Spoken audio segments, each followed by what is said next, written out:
Eminem in their Hangouts. Oh, sorry. Mm.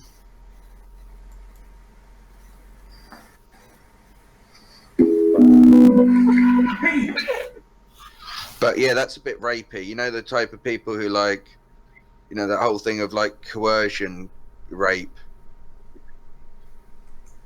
Not really. For people who like, it's where like, especially when you have a power of authority. We're live. Well, do the introductions then, Sydney. Alrighty. Good day or good evening, everybody. I'm here with ChazwoldAlmighty and with Bulldog 101. And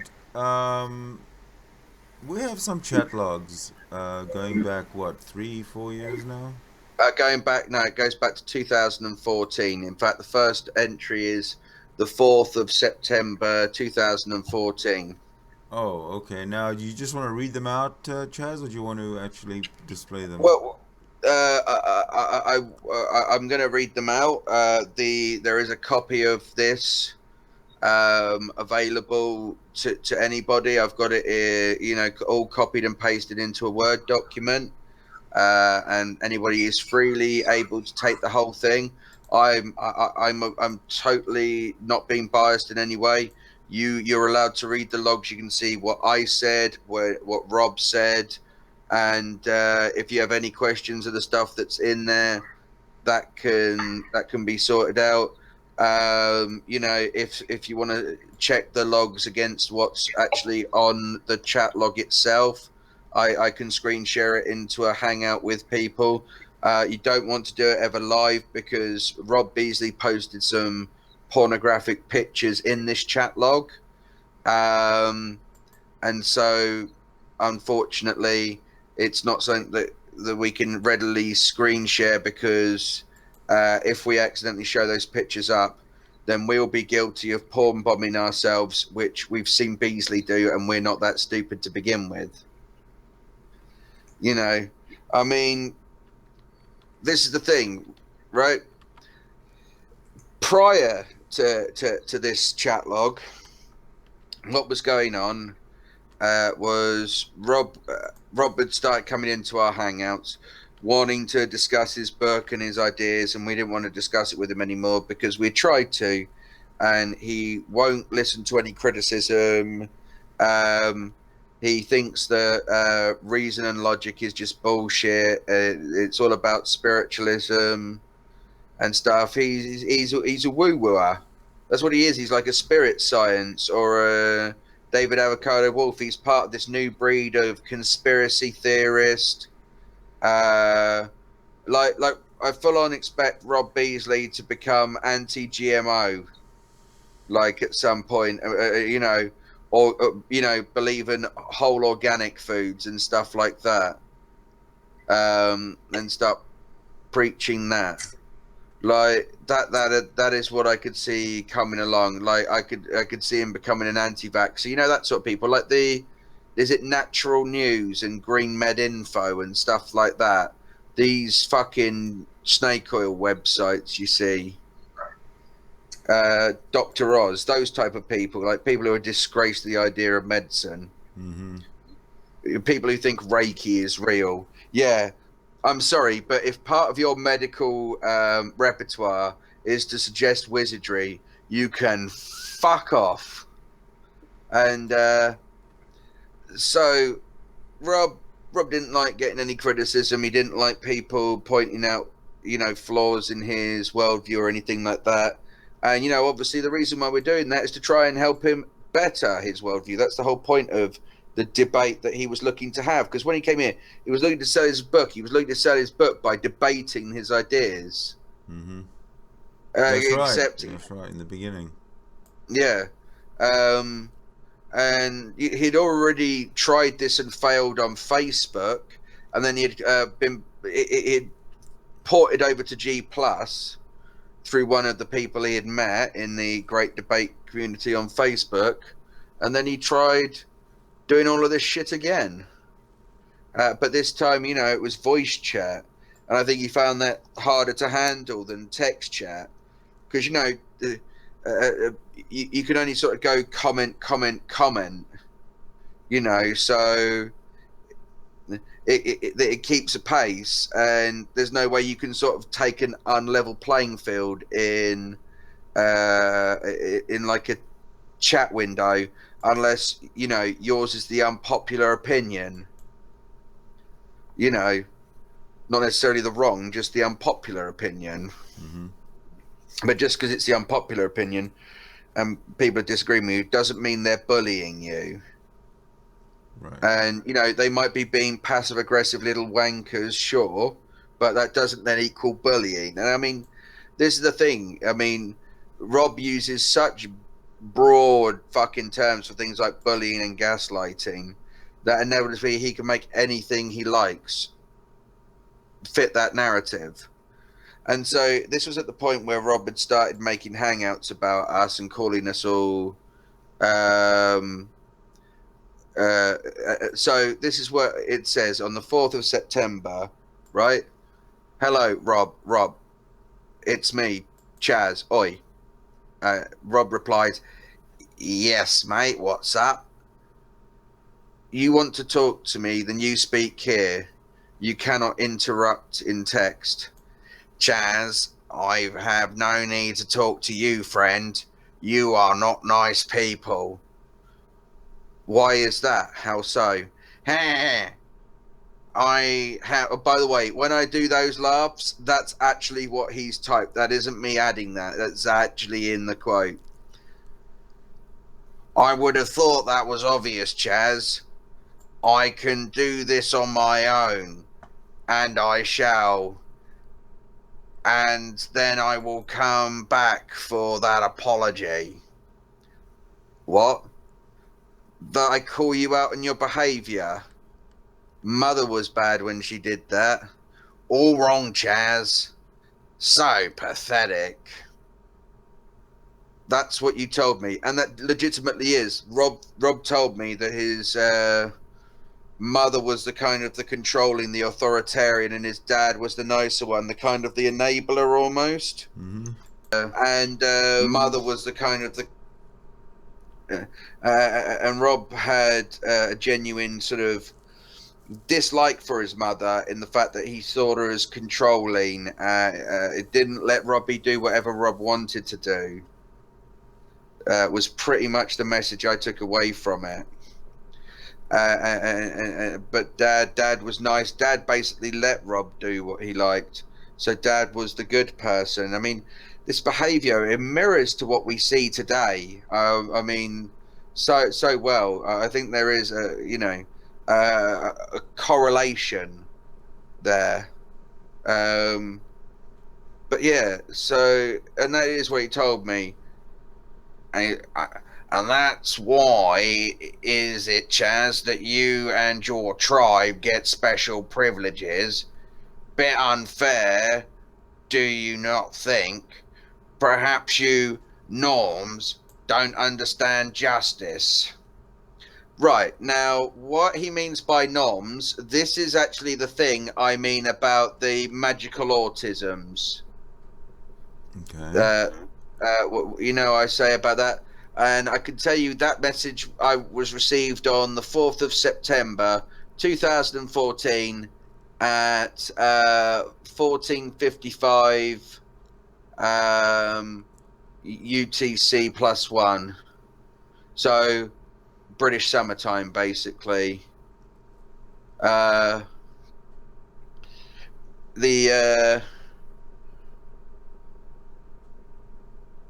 Yeah, and this is what was going on. This is the stuff that he was coming out with.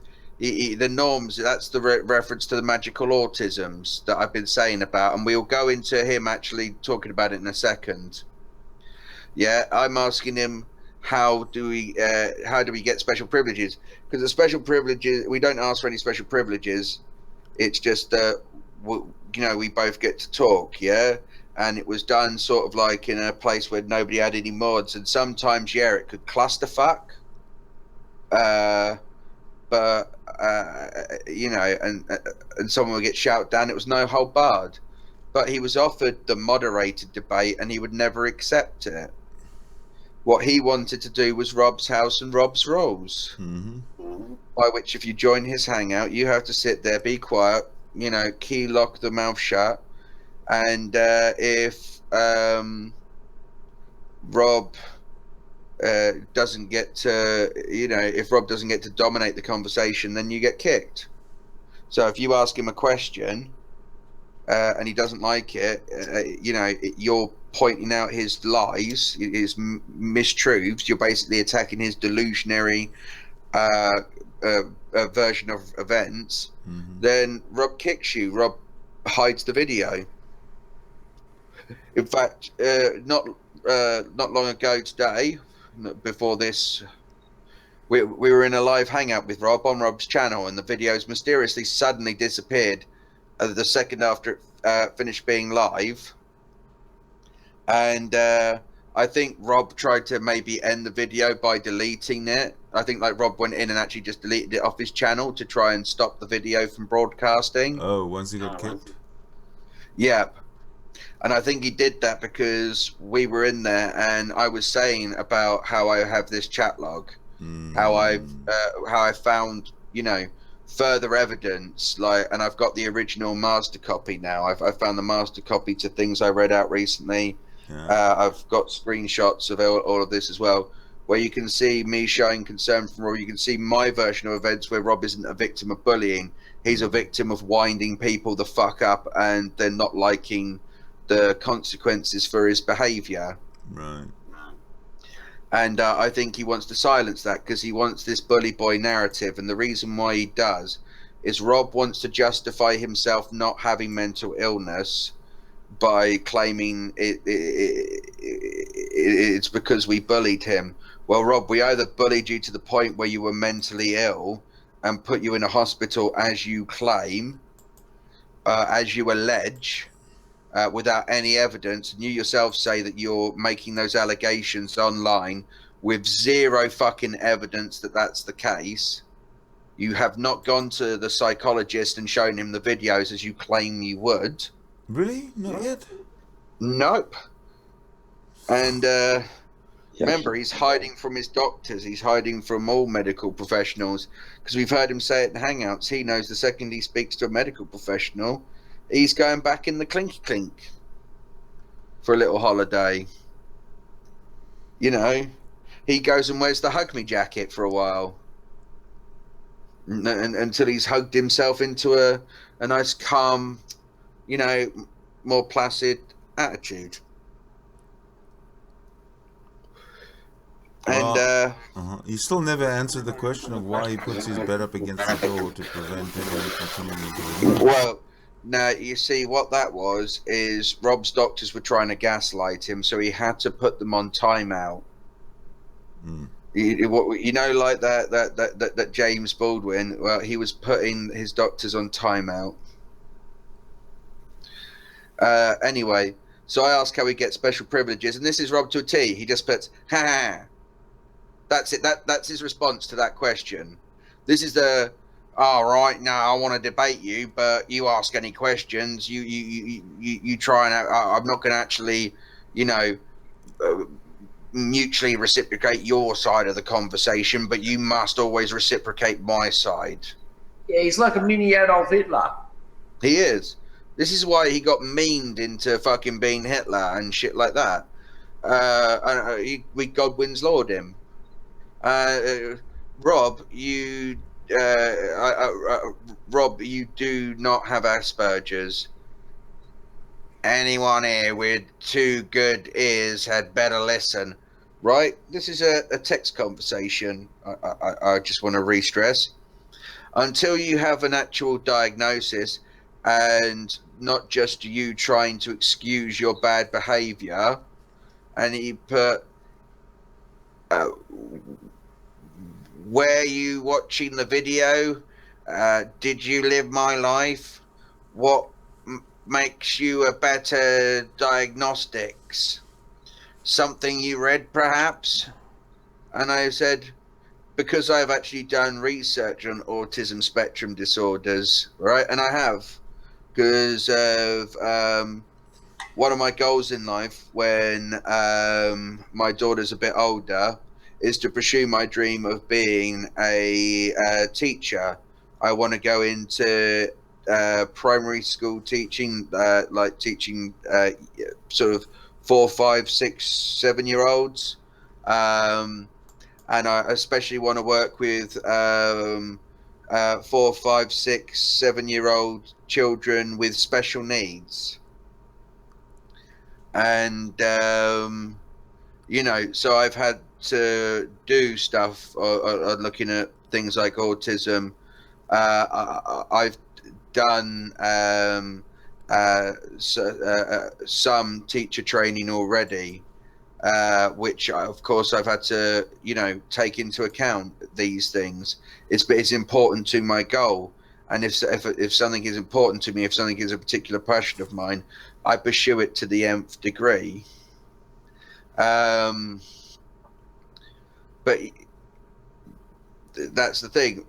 When Rob first said he had Asperger's, and he claimed he could give himself the diagnosis, and I thought to myself, why? The problem is you can't diagnose yourself because of confirmation bias. If you're looking for a particular outcome, then you could waver the diagnosis either way. B, you are the poorest self-assessor of your level of knowledge. That's what the Dunning-Kruger effect says, and things like cognitive dissonance. Like if you were wrong about reality, you wouldn't allow yourself to show why you're wrong about reality. And Green, anytime you think I'm wrong about anything that I'm saying right now, please jump in. I'm here. I'm listening, and no rebuttal just yet. So. No psychiatrist could ever diagnose themselves, could they? No, they cannot. Because all you end up with is a bunch of hypochondriacs, right? Like a lot of people, when they do medicine or psychology at university, in their early years, they start self-internalizing a lot of what they learn, don't they? Yeah, that happens quite often. They start diagnosing themselves with you know, all sorts of various disorders and things like that. Yeah, they call it like a medical school disease or something, like for a student. Yep. And do you know why I think that happens?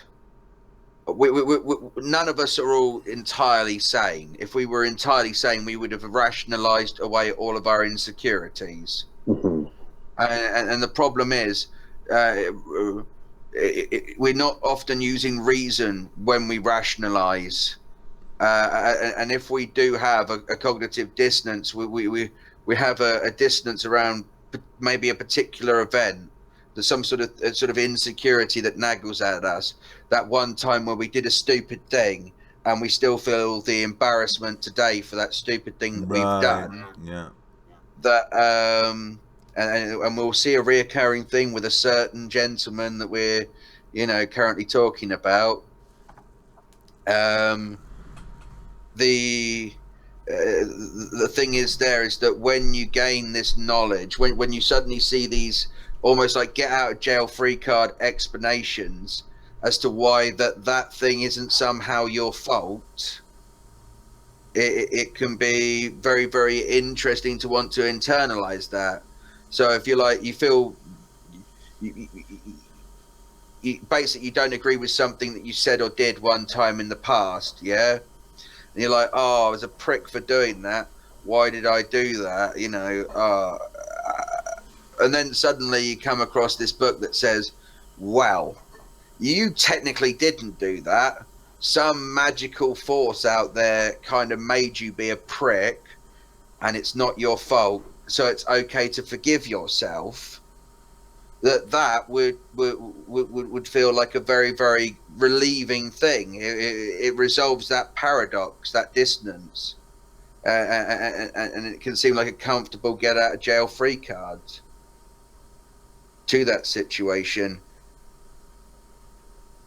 And I think if you're in a time of your life where you're going through a sort of transition in life, like, for instance, people who are moving from school to university and they're in the throes of, they're not quite an adult, but they're not a minor anymore. They're in this sort of, you know, they're on the borderline. They're in the thin veil of grey between that dichotomy. You know, that's. Can I just chime in for a second there? I just want to let you know what happened the other day. It was only a day ago. I went into a hangout yesterday, Jim Barak's hangout, by the way, and you know, it was only going for, you know, a short time. And Jim Barak says, you know, come in, have a chit chat, and there was Rob Beasley in there, right? And I had myself muted all the time, you know, because I didn't even know what the conversation was about. And I'm just sitting there, and all I can hear is, the minute I come into the room, Rob Beasley chimes in straight away, you know, like he busts up the whole conversation, right? Chimes in. Jim Barak tells him, you know, like, you know, to calm down and settle down and be quiet. And why are you picking on Bulldog? And then he just wants to take over the whole conversation, you know, like, you know, and disrupt the whole what was going on in the room. And Jim tried to, you know, like, calm him. He actually told him to calm down. He actually physically said, you know, calm down, Rob, right? And because there was a couple of people in the room there I didn't actually know that well, and Jim was trying to introduce me to these other people, but Beasley didn't want to have any of that. Right? All Beasley had was an agenda, right? And that's when I says, okay. That's when the whole conversation went on, like, you know, what Beasley had for his, you know, like, because I said to Jim, I said, listen, when you said it a week and a half ago that he was on a vendetta, I think you pegged it, right? And then that's when Beasley was arcing up, and he wouldn't let the conversation go on. He kept on trying to mute me. Whoa. He kept walking over me. And I said to Jim at that stage, I said, see, Jim, here he goes again, right? He's on an agenda, right? He doesn't want people to speak bad about him. And I said, Beasley, listen, you've been pulled undone many, many times. And I says, here's another particular occasion where you're going manic again. And guess what he started doing again? And Jim told him to stop it, right? Actually had to unhide him. He kept doing the la la la bullshit, right? Which we've all been through the fucking la la la, because he doesn't like anybody pulling up the truths against him, right? Because it goes against, like you said, his worldview or his paradigm or whatever it is. And then he started bringing up the old fucking pedo fucking stuff, which has been done and dusted. He's actually basically, he admitted himself. And what I'd like to do right now, and a couple of people in the outside chat want me to play this video. So if everybody could just be quiet for a second, because I just want to play this video. This is where Rob Beasley admits, right, to everybody that he's been lying all the time. So I'm just going to play Before you play it, can I just point out that if we say you had Rob Beasley trying to threaten us with something frivolous and silly like defamation, and you know, we were to say put a countersuit against him, and defamation is especially knowingly making false statements about somebody that would lead any right-minded person to judge them negatively. So basically, for instance, if you went around accusing somebody who wasn't a pedo of being a pedo, then you would actually be committing defamation, because of accusations of pedophilia would make any right-minded person to think less of that individual.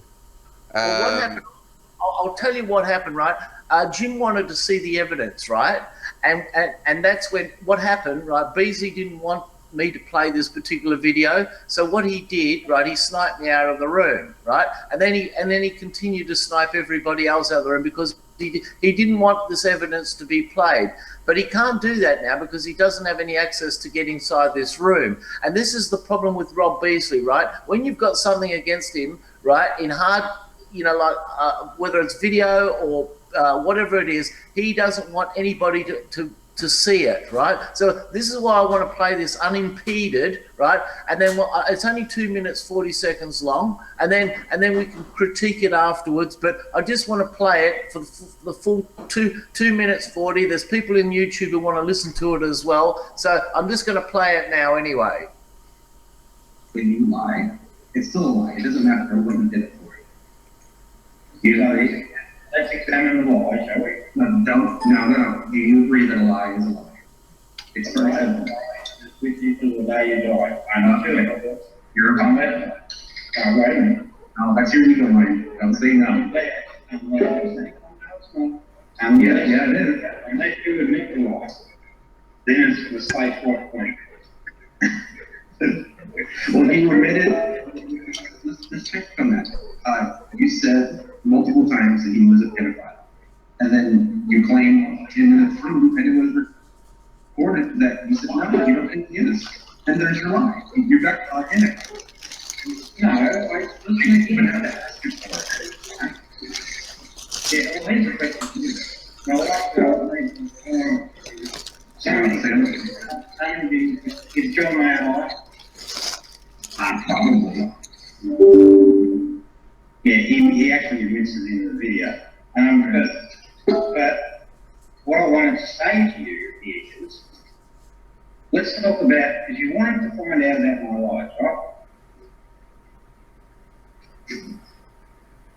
Let's examine each and every one. Well, say that you're bloody trying to right there. There's the pedo one about John Mayer. Now, I've told you time and time again, I called him a pedo, and I said I did it to, and I don't think he is a pedo, I've got no evidence for it. I called him a pedo to wind him up. So I've now confessed exactly what happened. So there's no disconnecting reality. So I don't have an issue, and he shouldn't have an issue with that situation anymore. It's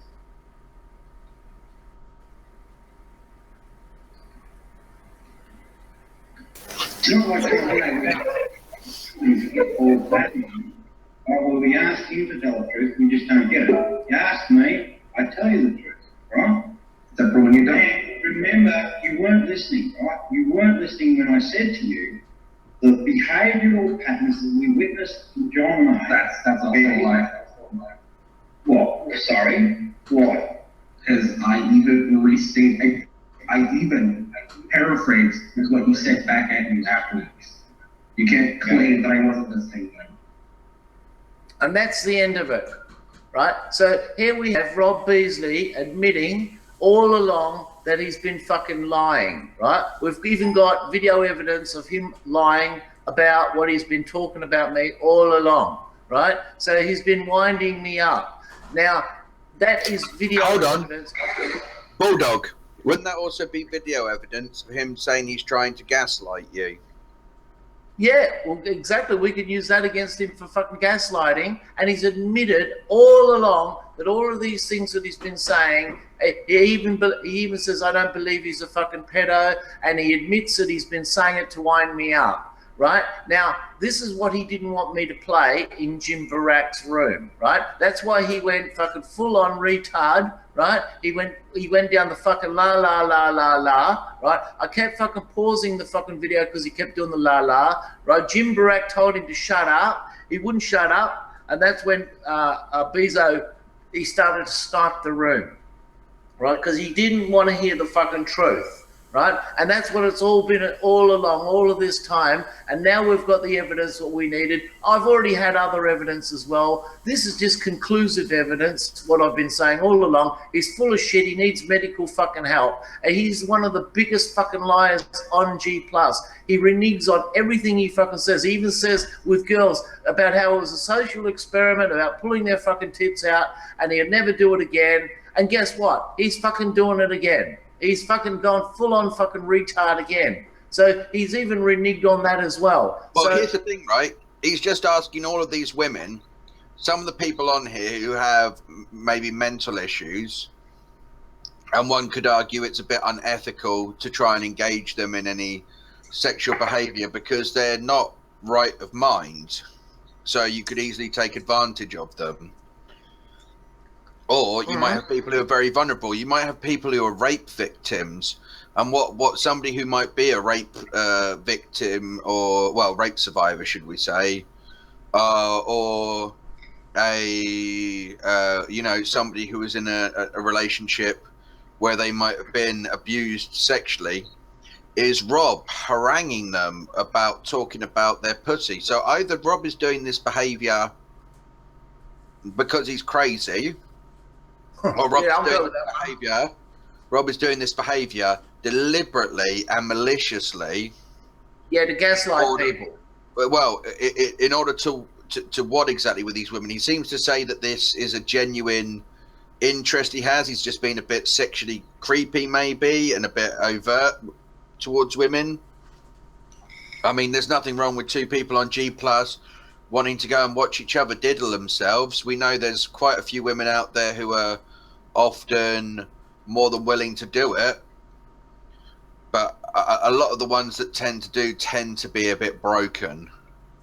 Well, put it this way. Rob Beasley's fucking broken. He hasn't succeeded in getting anybody at the moment. He's been harassing every fucking woman on here that I know of. He's been harassing Katie. He's been harassing fucking Amy. He's been harassing fucking Holly. Every woman he comes across, he keeps fucking harassing them. And then they keep telling him to fucking stop. And then Beasley turns around and in his own words says, oh, if they tell me to stop, I'll fucking stop. Yeah, but the fucking thing is, they tell you to fucking stop and you keep fucking going on. So he actually fucking reneges on his own fucking words. So, and I've got video evidence right now, which you've actually heard, him fucking reneging, saying, oh, he's only doing it to wind me up. But then in the very next fucking day, oh, he's a pedophile. So if anyone fucking is got a fucking charge, I've got a charge against you, Beasley. You haven't got a charge against me. You are fucking mentally, physically, emotionally fucking bankrupt, right? You belong back into fucking psych ward and healthcare, right? And that's what everyone here on G+ keeps fucking telling you. And if you think you've got any friends, you've got fucking none, right? You've got no groups, you've got no fucking lawyers, you've got none. You claim that you fucking rang the police. Guess what? The police came and visited you, not fucking me, because they know that you're the fucking mental case, right? So if I was you, Busy, I'd stop it with all this fucking bullshit fucking claims about fucking killing people and all the rest of it. All right, we know you're full of fucking shit, right? So get off fucking G+ and book yourself into a fucking psych ward for your own good. Yeah, let's just say this about Rob Beasley. He needs the police to help him into the wambulance sometimes. Yeah, sooner rather than fucking later would be the fucking best time to fucking do it. Like, Rob does need an actual physical wambulance in life. Right, the guy is actually creating safe spaces, and it's a sign of deep insecurity. We see a lot of these people online, like, and seriously, you can go and look this up, right?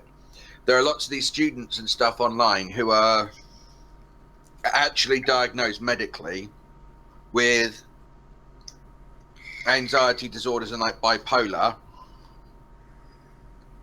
right? And they're the ones that are always sort of saying they need safe spaces and they're afraid of the world around them.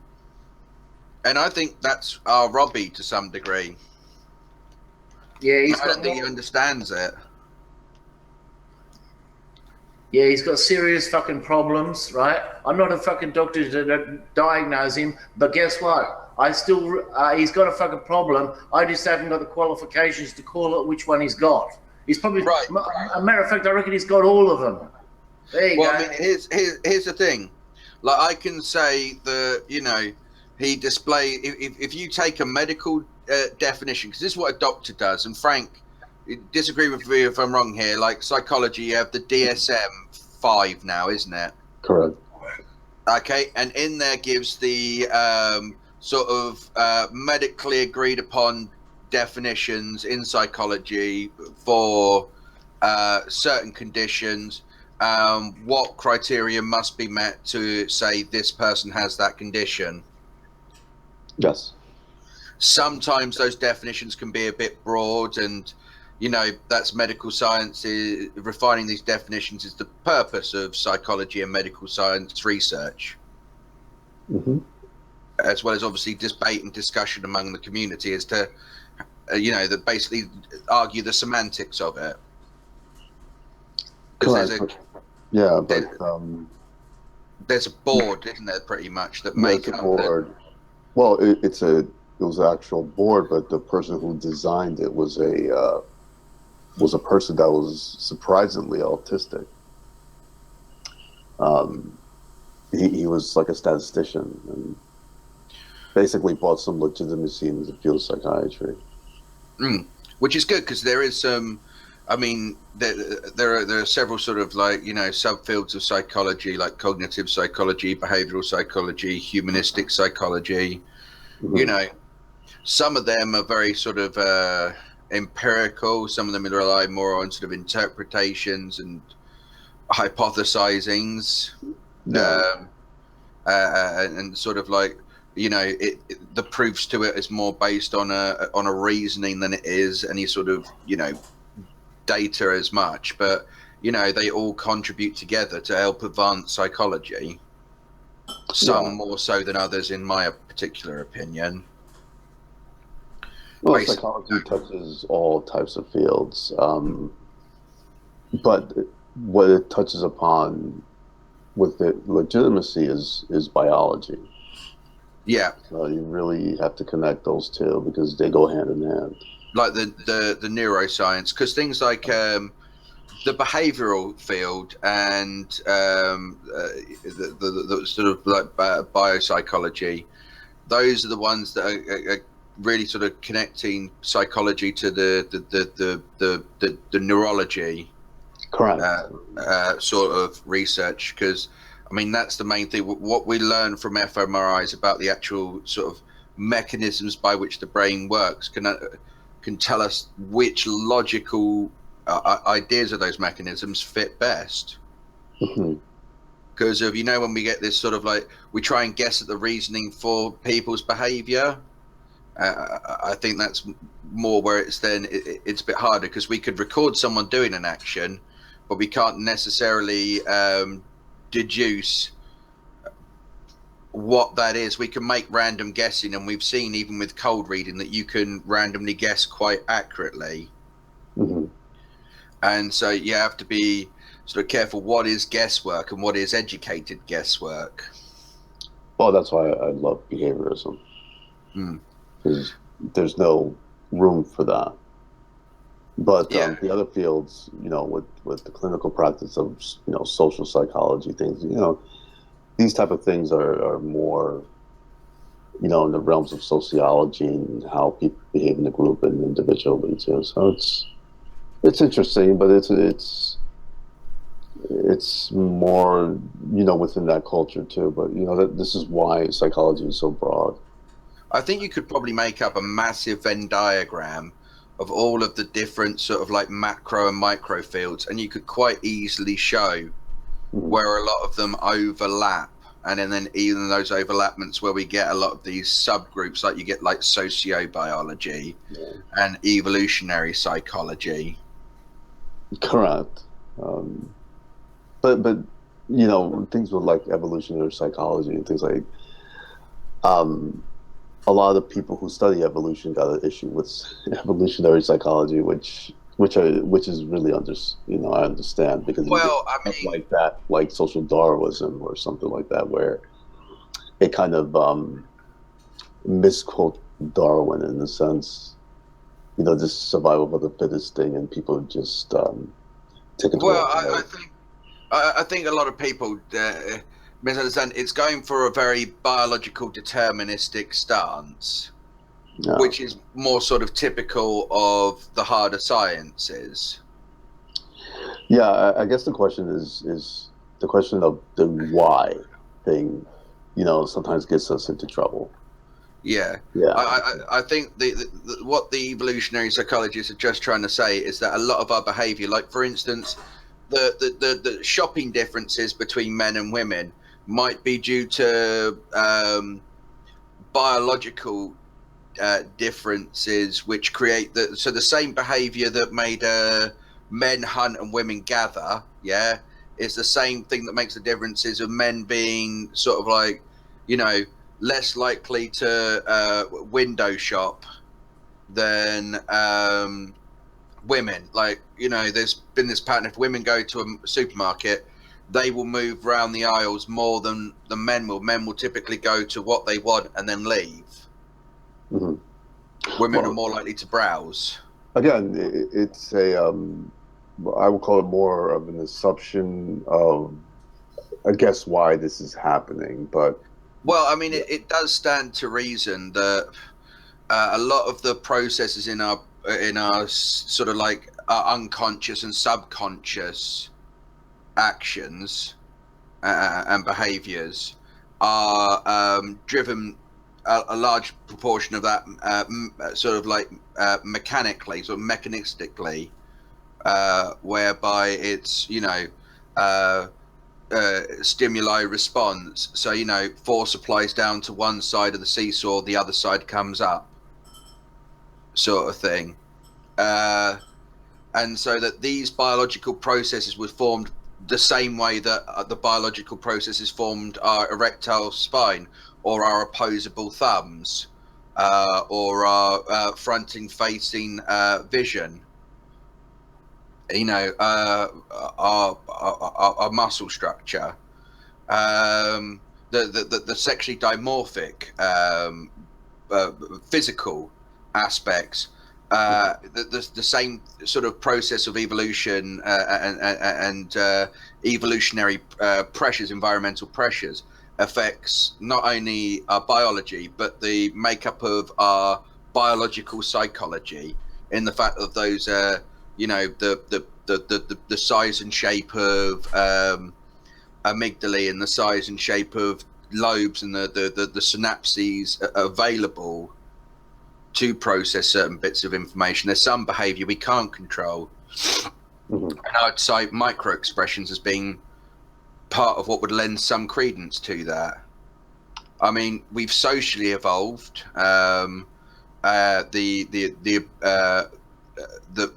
ability to lie, to keep the peace. Like, I can be angry at you, but I'm not snarling and growling. Herd species learn the ability to kind of, as Rob would call it, Pharisee lie, maybe, by which they can, I can act pleasant towards you to keep some civility. You know, if we're both sat there just snarling at each other, neither of us is hunting, neither of us is gathering, we both starve to death.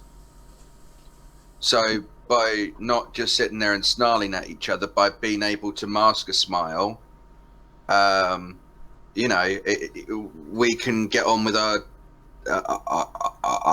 duties, and then we can mutually benefit from this. The same process has happened to our biology, where certain instinctual traits were bred into humans through selective pressures of the environment, that certain ways of behaving fit that particular environment. Certain warlike societies would breed or would give breeding preferential to certain types of people, whatever was most plastic to its environment. And I think that some of that has been misunderstood by people in and outside of the field. But I do think there is actually a lot of potential benefit at the core of evolutionary psychology. Well, you might would love to read this book. It's called Blink. It's a very short book, and it talks a little bit about that. I think you'll enjoy it. Yeah. Oh, Blink, you say? Blink, yeah. Yeah. Awesome. If you PM me a link to like a page of that, and then I'll try and find a copy of it. Yeah, definitely. Like, send me like an Amazon link, so I've always got a copy, and then I've got the author, and I've got the ISBN number and all of that, so I can always have a good look around and find a reasonably priced copy, and one that's easily going to be distributed to me. You could also have like an audio book, which is good too. Yeah, I can also probably look up other people talking about it as well, and sort of Actually, I think the book is on YouTube. Is it? You can listen to the whole thing. Whatever you find, mate, just stick it in a PM to me, mate, and I've got it there, and I can look at it at my leisure. Awesome. And then after you read it, we can have a discussion about it. I'd love that, mate. Maybe we can even do it a live discussion. Well, definitely. Because remember, I said to you one thing I thought would have been good if, like, you know, we'd had the availability to get you, me, Mounty, and a couple of others together, and sort of speculate on these sorts of things and sort of argue and debate these stuff, because I find psychology very, very interesting. But I'm still an amateur. But I've read more than what most have probably done. I'd say I'm smarter than the average bear. That's always what I go for. That's generally my baseline in everything. This is how egotistical I am. As long as you like it, then you become an expert. If you're really into it, it's something that's really fascinating. I love hearing about it too. Me and Monty did something a little bit, which me and him just had a lot of fun. Well, I really enjoyed you remember when I did that? I did that sort of mini-series, Chazwold and Friends, and I had, like, you, Mounty, I had that friend of mine, Charlie, who was studying virology. Because I find a lot of that sort of, like, you look at the stuff, like, with bacteria and viruses and how they actually affect our emotional and mental state. Correct, yes. And so, you know, simply because you haven't eaten enough probiotic yogurts, you know, could be the whole reason you're a prick. I mean, I'm sure they get it too, because I'm sure if you go into fucking virology or you know, working with sort of like you know, biomes and in the human body and stuff, like, and you're going to be going, shit, there's this gut bacteria, you know, Alcassi immunitas B culture, that if you have not enough of too much of this, can either make you act like a prick or like make you, like, you know, unable to have impulse control, and, you know, you end up gambling money and doing all of these silly behaviors, these kind of self-destructive passive behaviors rather than sort of more destructive aggressive behaviors. That it's all down to this gut bacteria, and then you've got this person thinking, you know, I'm a bit of a prick in life, and they're just wolfing down this yogurt to try and cure themselves of fucking, like, a self-diagnosed gambling addiction because, you know, they accidentally spanked 100 quid in the casino one night. That is the field of Joe Carter. He's into stuff. I know that. I mean, you, me, Joe, Mounty. I think that would be an epic sort of. Yeah. That'd be an epic panel of round table, I think. We have lately, because of the distraction that's going on right now, of course, that we couldn't really get into subjects like this, unfortunately. No, because it's well, I mean, ironically, Rob Beasley also does promote the talk of psychology a lot, but from a kind of ironic psychology lately. Yeah. A lot. Yeah, because of he's kind of like a walking textbook example. Like, I think we should send all of this shit to the council that decides the DSM, because I think they might just create Beasley syndrome or some shit like that. See if we can get Beasley syndrome stuck in there. Yes, what they call it, computer slash bipolar. They must call it something. The convergence of bipolar slash sort of narcissistic personality slash you know, just like all of these fucking convergent Dunning-Kruger, cognitive dissonance, confirmation bias, just this big swirling toilet that converges all of this shit together. Yeah, you couldn't make this stuff up. You can't. You really couldn't, could you? No, you cannot. If somebody wrote a book like this will be genius. Like Rob Beasley, I think, is the only person who will ever exist who could possibly walk into like a new mental hospital every day and probably receive every single diagnosis in the DSM. Throw the book at him. There you go. Yeah. Totally. It's I mean, and it's the way, like, you know, the way he can hold these absolutely contradictory terms and not realize it. Like, for instance, the way he says, "Are you a doctor?" Yeah. When you sort of say, "Well, Rob, the way you're behaving, you know, suits this definition." Like, Rob, if you look, this is, you know, the definition of a manic phase. Yeah. This is the symptoms of a manic phase. You are hitting all of these symptoms. What you've said there fits that symptom. What you said there. So either you're doing this intentionally, yeah, to seem like you're deluded, and you're not, in which case you're trolling, or you are deluded, yeah, and that proves that you're mentally ill.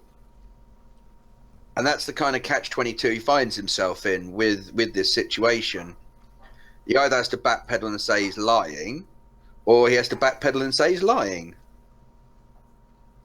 Well, this is what I'm struggling with, and I always been kind of struggling with this. Is, you know, a person with a mental illness, how much responsibility that person is responsible for his behavior? That's a tough one. I love this conversation. Yes, let's have this conversation. Rob should listen to this conversation when he watches this Hangout back. So go on. Yeah, no. So that is my question. There has to, of course, there has to be a level of responsibility with the individual, because there are natural consequences that happens. If you call somebody a jerk or a dickhead, you know, to like 5 people, make sure that 3 or 4 of them are going to say something back that's not pleasant. You know, but this is basically what's happening, and not everybody knows the situation, especially, you know, somebody new. If somebody don't give a shit, and they'll start cursing them out, and I don't know. I just sometimes I feel like, you know what, you know, what could you do? You have no control because we're in this type of medium, right? But if it was face to face, let's say out supposedly the real world, and he does that, then the consequence is going to be much higher, and I don't think that he will be doing that. But then again, I don't know. So that is the thing that I kind of scratch my head.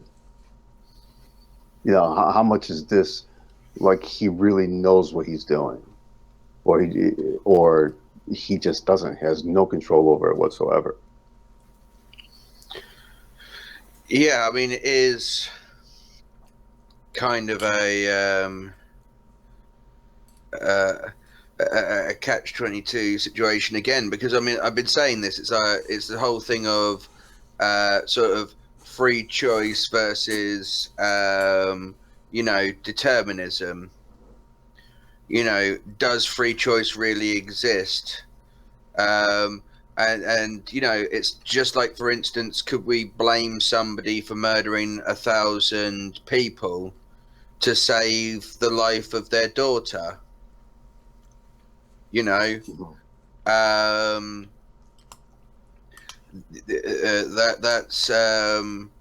well, the more let's say something happens, I guess the more responsibility is held on that individual, which I exactly. And well, this is where, you know, the law. In fact, there's a Robert Sapolsky, who's somebody that we know Mr. Beasley likes to quote. So hopefully, Mr. Beasley will be willing to listen to this authority. Mr. Beasley quotes who? Who does he quote? Robert Sapolsky. Really? Yeah, Robert Sapolsky did a thing about baboons. There was a disease that killed the alpha males. I did not know he even knew him. Okay, go ahead. Yeah, he did this thing about baboons where they the alpha males got a disease, and it wiped out the alpha males of this tribe of baboons. And so obviously the breeding stock then was the beta males, and that the behavior of this tribe of baboons changed from being a very sort of aggressive and violent sort of tribe to being a more peaceful calm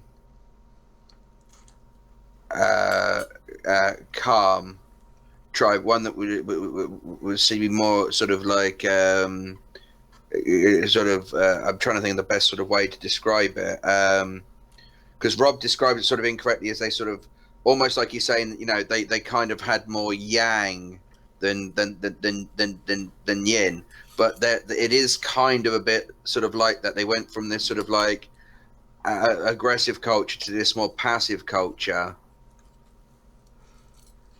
And anyway, but Robert Sapolsky, in one of his lectures, you can look it up if you just type in Robert Sapolsky lecture, it should be one of the first ones that comes up. It's from Stanford, sorry, and it's his neurobiology lecture, and the very first sort of like the 101 lecture. He's got this these 4 things on the board. I think it was Twinkies, something else. These like PMS, Twinkies, and something. Oh no, sorry, it's junk food, PMS, a couple of things, and it's like they'd all been used as reasons for people to be not guilty of murder.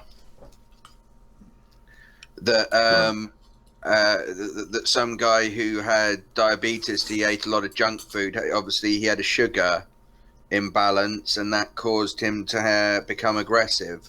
Which obviously we all know when we get low blood sugar ourselves, we become, you know, we get what is it like hungry? We get hangry, you know, anger.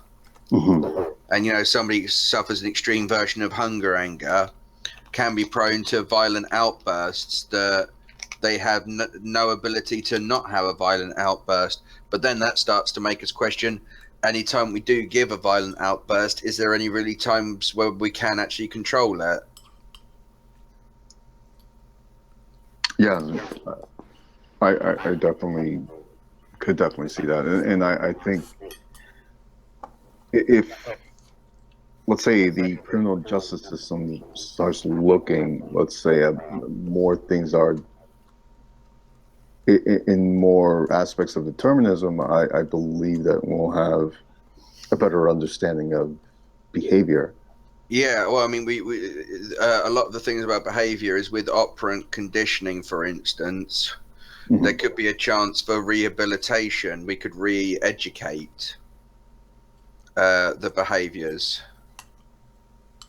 Well, time and time again, that's always proven right, especially because currently I'm working in the educational system, and definitely I've seen a lot of improvements by looking at, you know, people like that, at behaviors like that, because you kind of detach yourself from the emotions of a person doing something. I think it's been very important to watch the approach. I mean, especially with like the special needs, because of, you know, a lot of it identifies that people who have certain conditions, like if you're talking about things like autism, it's not that they lack certain abilities to think, it's that their process of thinking works differently. Like if you were to write out like the sort of like the equation that would sort of like explain the process of the thought, there's this kind of like jumbled up, if you will. So if you want them to learn the exact same bit of information and produce the exact same behavior as what we could call the quote unquote norm, that, you know, you'd have to structure the way they receive the information slightly differently for them to be able to translate it to the same outcome. Well, this goes back to my question that I had. Like, how would we approach to somebody like Beasley? What is the best way to actually interact? I think it just goes to show that it's very, very difficult for us to do. Because if you think about it like this, you could literally have a situation whereby you're a child, maybe you're a bit short-sighted, but you never get an eye test, yeah? And so you're sat at the back of class, you're struggling to read the board properly, yeah? You miss out key vital information, and because this goes unaddressed throughout your whole life, like you find yourself sort of like on a divergence from the course you would have had should you have, you know, maybe sat at the front of the class, yeah? And that the aggregate of this divergence begins to build up, and you've got that whole situation of like the Back to the Future with the sort of like alternate timeline where everything's completely different because Biff Tannen got the sports almanac.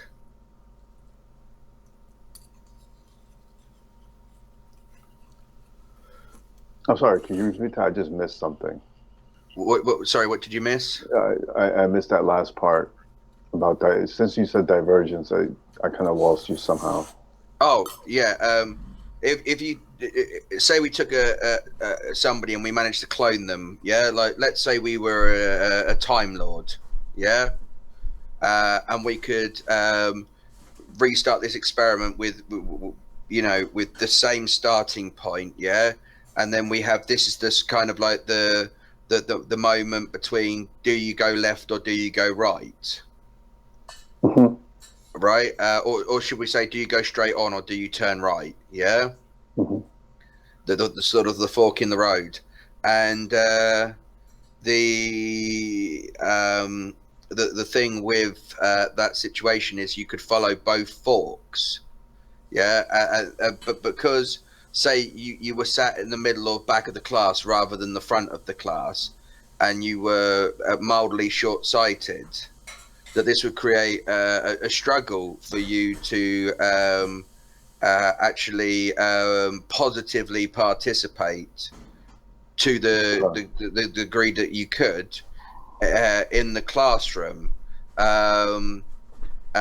or because you were sat at the back and you were naturally more sort of shy and insecure, that you were that those shy and insecure behaviors were reaffirmed, were reinforced because you participated less just naturally being at the back. It's a very lesser participatory position in the sort of theatre, and because you participate less, you never sort of truly learn to reinforce the ability of the behavior to participate, and this could then have a knock-on effect over time of constant reinforcements, where you build up a huge aggregate by where you've got somebody who is very anxious, who is very unable to sort of cope socially, who is very socially awkward, who then enters a workplace, who then naturally picks up a kind of almost an infinite regression, because their negative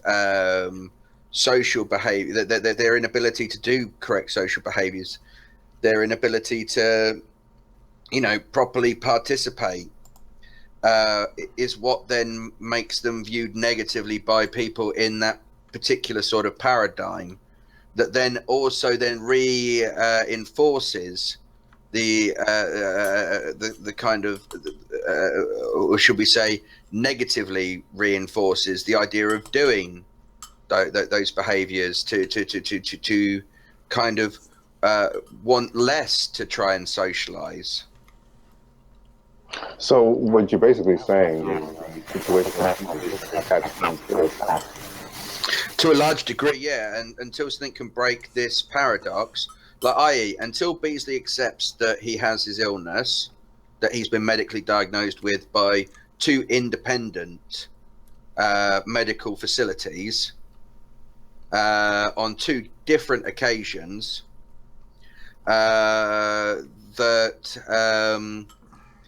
until he accepts that he cannot be helped, and this is why with him, I think you need to use this is why psychology always needs to have a multi-pronged approach. It needs to tackle the biological factors by perhaps using lithium to counteract the chemical causes of Rob's current predicament. Not necessarily saying which particular drugs, but to maybe experiment with ones common to similar cases to Beasley that have shown to have a positive result. So that obviously can help, I think, mitigate the infinite regression to some degree, sort of slowly acceleration. And with the acceleration slowed, I think a kind of a cognitive approach to deal with the way that Beasley rationalizes the way reality is, maybe to address some of the subconscious and underlining the knee-jerk reactions he has to certain things. And in doing that, you can then obviously work on the behavioral side of things to change how he reacts to those triggers. Yeah, but I think it's kind of hard when he has a view of the world as black and white. I know. They don't connect whatsoever, and that's what I find very well, he's disturbing. Because he has this dichotomous sort of way of looking at the world. If you have a bunch of false dichotomies, what you will find inevitably is that false dichotomies lead to a lot of paradoxes. I like the phrase that somebody said, I think you said it, that wouldn't the good wolf feed the bad wolf if it was hungry? Yeah, I thought that was perfect. Yeah, Sydney said it as well recently, but yeah, I said it like back a few years ago. I even memed it with the the velociraptor, the thinking velociraptor. Mm-hmm.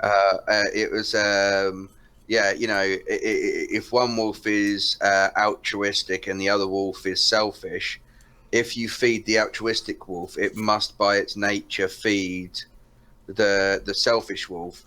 Otherwise, it would not be altruistic. And it's like the grand paradox to Beasley's whole worldview.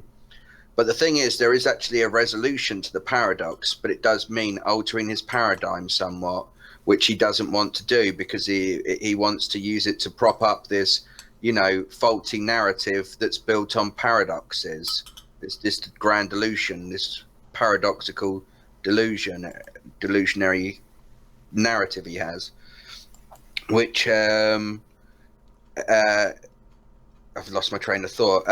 Yes, which with this paradoxical train of thought that Beasley has, he's often going to find himself in situations where he's at odds with everybody and everything, because he's trying to hold up that narrative. And until he starts to, be able to be in a position where he can challenge that paradigm and say, maybe it's the case that the altruistic wolf does feed the selfish wolf, that herd behaviors are actually predetermined by selfish needs. So, for instance, the reason why we work together as a species to build big structures isn't because we want to build big structures for everybody and sing Kumbaya.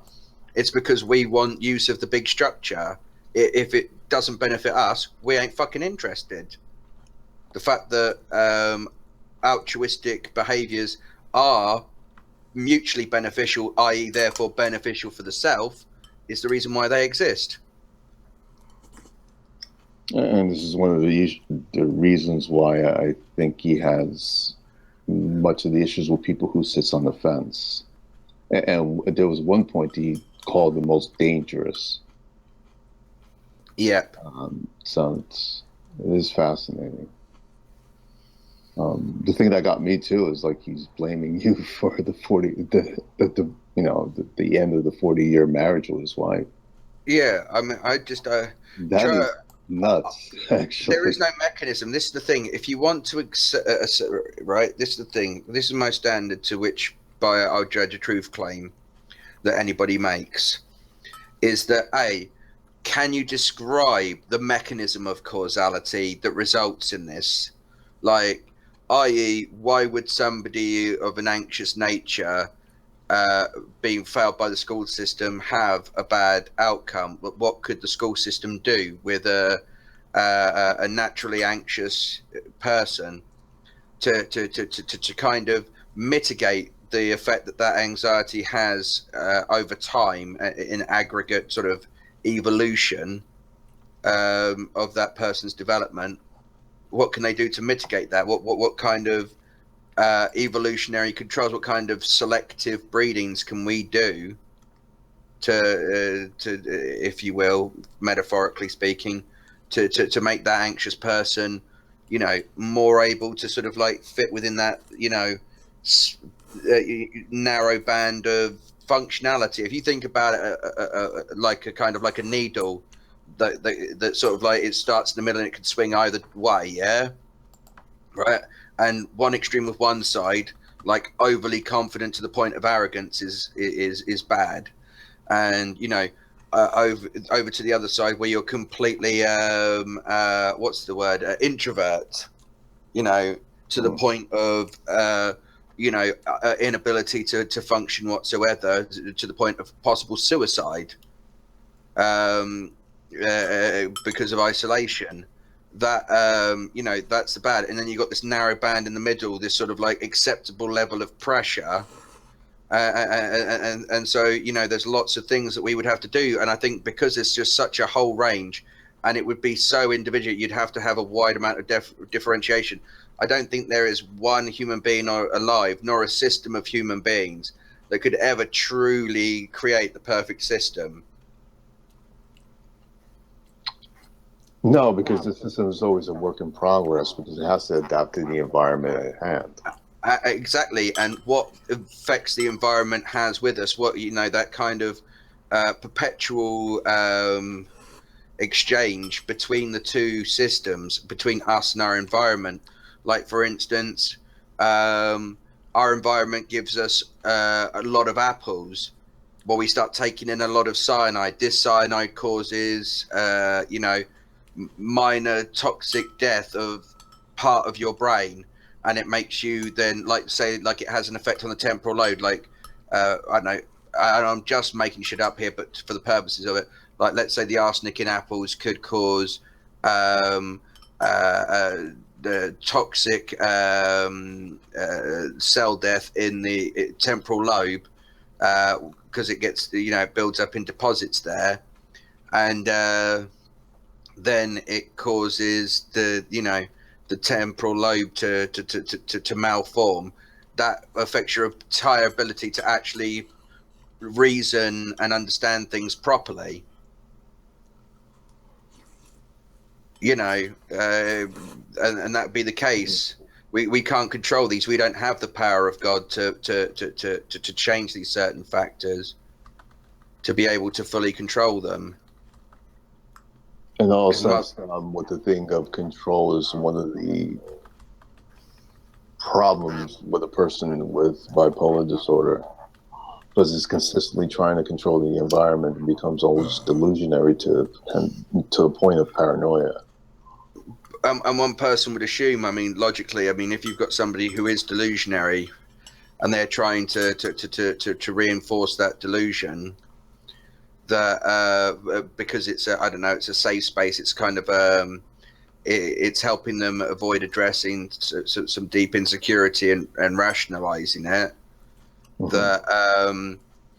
that they end up having to double down. Well, that's the whole thing of black and white thinking, is that if something goes off, then it destroys them completely, because they're so absolute.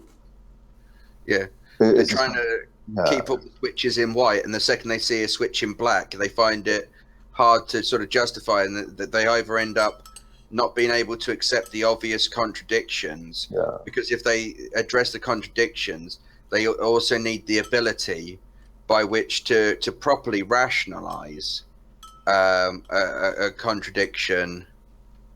Yeah, they will rationalize it to the point where is, you know, this whole thing of disconnection is the other person. I mean, a good example would be if you think you're smart and you're not as smart as you think you are, yeah? And you hit a situation where you say something really dumb, yeah? Now, you can't acknowledge that you're really dumb whilst then also still acknowledging that you're very, very smart. You're smarter than everybody else. So you have to have that disconnect. You either have to outright reject the idea that you were dumb, Yes. in order to still have that you were smart, and so therefore it's not you, it's everybody else who's wrong on that point. Or you have to be able to sit there and sort of go, I am very smart, but this was just one trivial bit of information where I was wrong. You know, you know, I've now adjusted, I've now corrected that. Yeah, I was wrong. It wasn't. You know, I don't know. Let's say, I didn't believe it was John Cleese who did Fawlty Towers. Yeah, and I'm like, no, I'm a big fan of John Cleese. I've watched all of his stuff, like Monty Python, A Fish Called Wanda, and I'm telling you, he was not in Fawlty Towers. And then, you know, you show the clip of Fawlty Towers and you show, like, you know, IMDb and all of that. I either have to say, no, all of those things are wrong, yeah? Yeah. Or I have to try and backpedal in my mind to where I wasn't quite saying that John Cleese was in Fawlty Towers. It's like I have to go, no, I was speaking metaphorically there. Yeah. That obviously it was the actor John Cleese, but if you think of what truly encapsulates the actor John Cleese, that you know, his appearance in Fawlty Towers, you know, like, it wasn't John Cleese. Like, if you didn't recognize the voice and the face, like, you wouldn't have thought it was Cleese. No, I totally get what you're saying. But I just gotta read this. I'm sorry. Beasley's calling FF, you know, fiction fighter, want a private talk. She's saying no, and they said, yes, you do, bitch. And we got some talking to do. You make room and keep it off air. Hurry up. Is he doing this on like else, or I entourage you to a full convention in your undies now?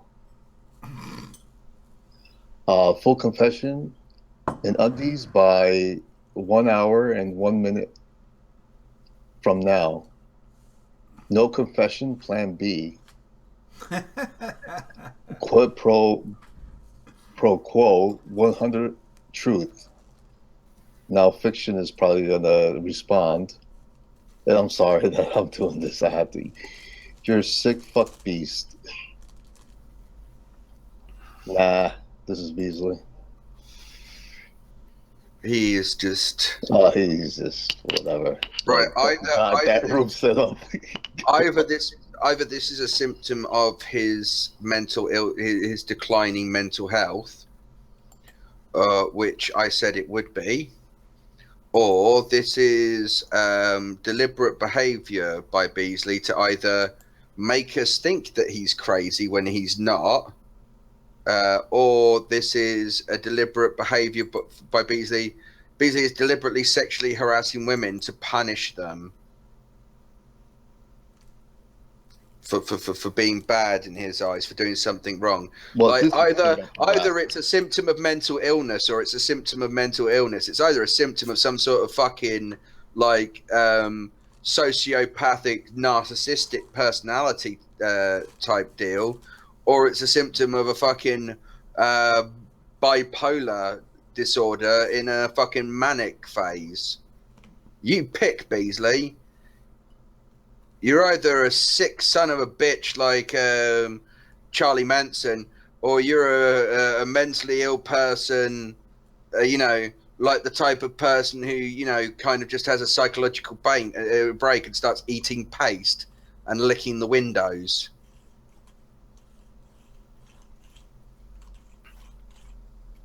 You pick, Beasley.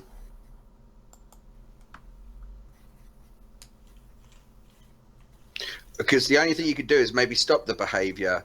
And my advice to Beasley is, Beasley, right, if you think I've ruined your relationship, yeah, and that's not been a help to you, right, that your relationship's ended, if that's not a beneficial thing for you in your eyes, then for fuck's sake, my advice for you is don't blame us, blame yourself. I didn't make you leave your wife.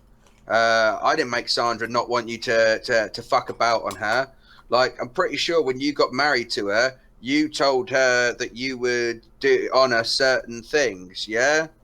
That your relationship is built on an original contract of mutual exclusivity, which is why when you were dating, when she was just your girlfriend and you weren't married, you tried picking a fight with some guy you thought was trying to chat her up. She wasn't free to do what she liked. She wasn't free to decide whether or not she wanted to fuck that guy instead of you. You went over and interfered most abruptly because you saw the guy as encroaching on your territory, which is a very natural human behavior, because we are very territorial herd animals.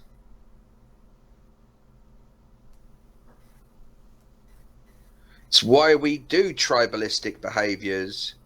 It's why we join into ideas of national identity, and we, you know, see the good and positives in our own and the negatives in other people's cultures and subcultures.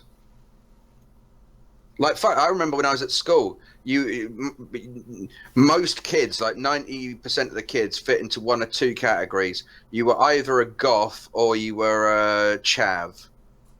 So you either liked fucking rock music or you liked fucking rap music. And never the twain should meet. Until the fucking Romeo-Juliet solving of that fucking contradiction came in the form of, you know, false contradiction came in the form of rock rap. And you kind of like you kind of like your Limp Bizkits, people who mix sort of rap lyrics with rock music, which really kind of had already been done before, but we won't acknowledge the earlier ones. Limp Bizkit? Yeah, Limp Bizkit. Oh, crap! You know, I saw those. Limp Bizkit won the first year. I mean, look at like Walk This Way.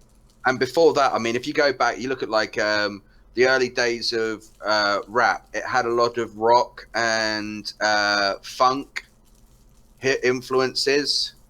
And a lot of the early days of rap, if you look at things like Sugar Hill Gang and Grandmaster Flash, you can see a very funk, but there is a lot of rock influence with like the sort of wow wow sort of guitar noises that they used to put in rap songs to do sort of like the changes in between different verses. So like one of the best examples I could say is Grand Verbalizer, What Time Is It by X-Clan, or Heed the Word of the Brother by X-Clan. You listen, they use these kind of like sort of guitar wah-wahs, you know, to sort of bridge the gap in between different sort of lines of the chorus. Almost like the bit, you know, like with the typewriter, like let's say that their rapping is like the typewriter, or the bit where you slide the bar back again, and it makes that, you know, the clitting, yeah, that it kind of is the clitting.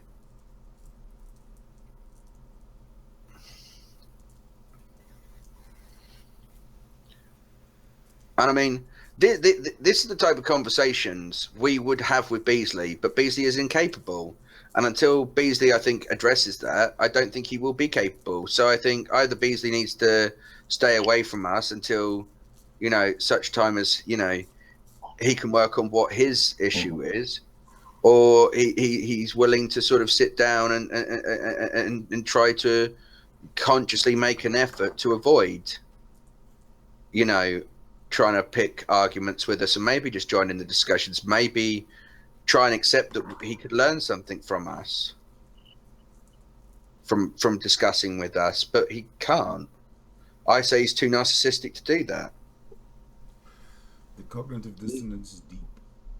Yeah, I think he'll learn stuff from us by accident, and often enough times he'll only learn what he thinks he can sort of bend and twist to his narrative, like gaslighting or cognitive dissonance. The fact is, he doesn't understand.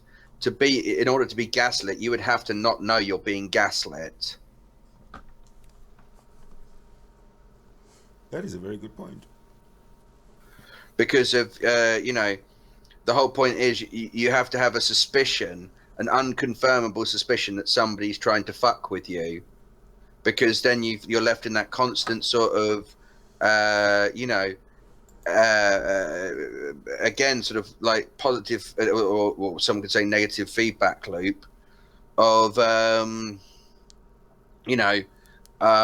at fault, no I'm not, I'm at fault, no I'm not, and that's what Beasley's doing. And until he sort of can sit there and go, well, maybe I could learn something from these people and grow as a person, which is the whole sort of benefit of this G+ thing, you're just going to end up in this negative regression. I've learned quite a bit from talking to Frank. That's why we did the Chazwold and Friends. It's one of the reasons why I did it. I wish I could have kept it up a bit more, because I just wanted to bring people on from various different walks. Behavioralism. I brought Mouty on. I brought somebody studying Arctic foxes to look at the spread of rabies in Iceland. I've done all of these sorts of things, because that's what this should be. You should have a whole different sort of people, round table discussions. Allow them to get heated. Allow for exchanges. Allow for the the environmental pressures to have their effect on the open marketplace of ideas. But we all must work by a standard, and the most and best one is an objective standard.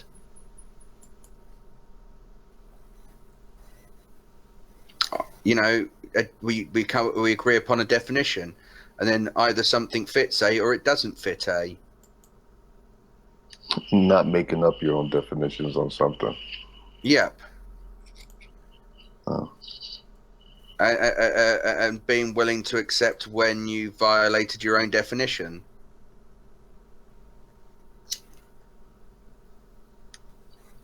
Yeah. So if you just define a chair as anything that you sit on and has 4 legs, you can't call a stool a chair if it only has 3 legs.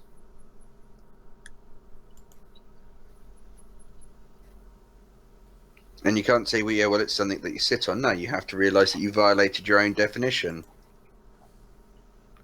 I think I've seen this, like that type of discourse, more in G+ than anywhere else. What's that? People just making up shit. And, yeah. And just like, changing the definitions around. And Beasley was not the only one that did that. It was a couple more people that. Oh, I think everybody can be guilty of it in the right situation. I just think some people, because of certain conditions, have a greater propensity to imbuke those behaviors. Yeah, Rob Beasley saying that, he's making his grandiose threats of, we've got 50 minutes to make our confessions. Do you know what's funny, right? I mean, yeah, this chat log. Yeah. You gotta see this shit, man. It's amazing. Oh, yeah, I saw it yesterday, Green. Like, this chat log that I've been reading out, yeah? We're still only in September, and we should get back to that, I think. Right? But in this chat log, he was making all of these same threats, yeah? And I called his bluff. And he just did not know what to do. In fact, hold on, I can open up another... I can open it up in another tab, and then I can read you exactly what it said and not lose my place. Where is it? Atheist Jesus, where is he? He's harassing this poor woman, man. Of course he is. Holy crap. Well, Fiction Fighter and him already have some history. Yes, I know. And He didn't say nothing to him. She was just minding her own business. Yeah, so just going up and I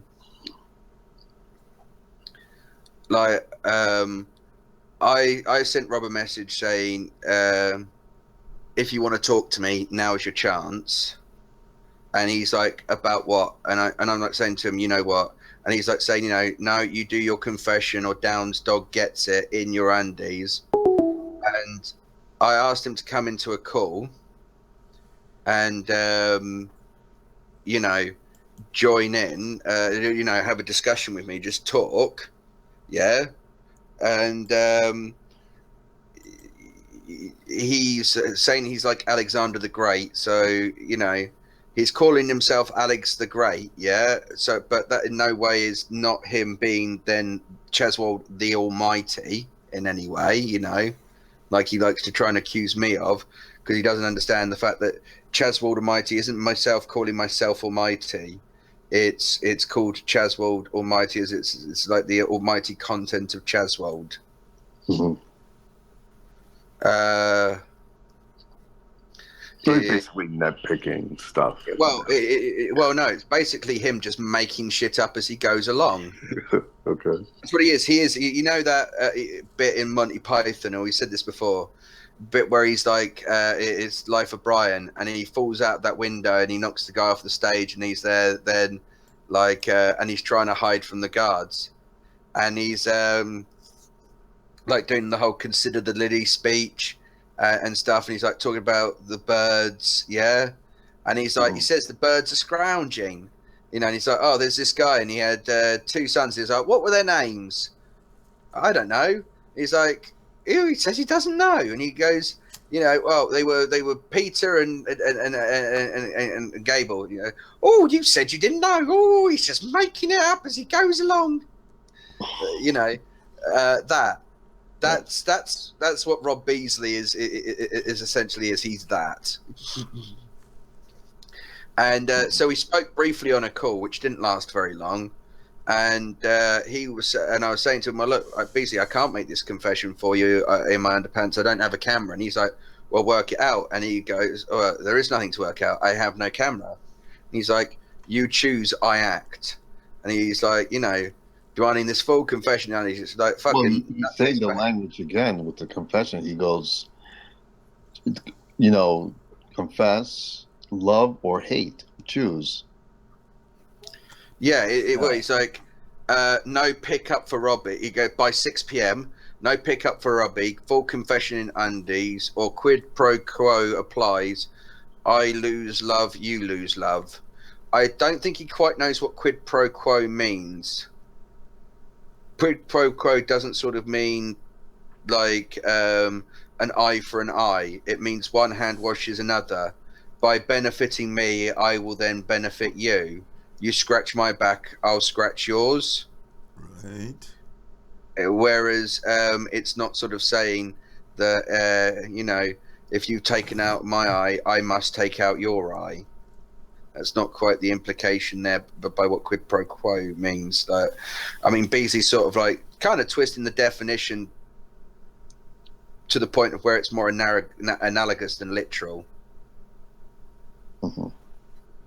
And but you try and sort of explain these things to him, he won't understand logic and reason, and then he'll go, no, right, what was the 50th line on the 2nd page of the book? You know, okay, it's not that bad, that's hyperbole, Rob, but you ask, like, I've been talking to him about the 2 wolves thing, and then he's asked me what the 4th corruption was, and I couldn't remember it. Like, Rob Beasley, your book is so shit, it is actually marvelously not that rememberable.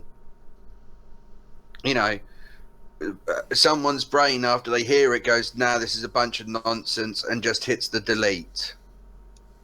This is why you'll never be like fucking Superman like you think you'll be. But yeah, and so he's just saying the same thing, and you know, he's you know, fucking like just saying this stuff, and he's like, you will feel my pain. Yeah, and it's like, yeah, I'm just like saying to him, like, Rob, you have 2 options. You can either have the naughty step behavior, which is where I'll just snipe you out of every room I ever see you in, or you can have the apps.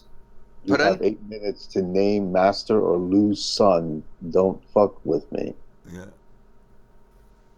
Wow. Fucking the emperor who hates empires. Yes, he's the master. Yes, there you go.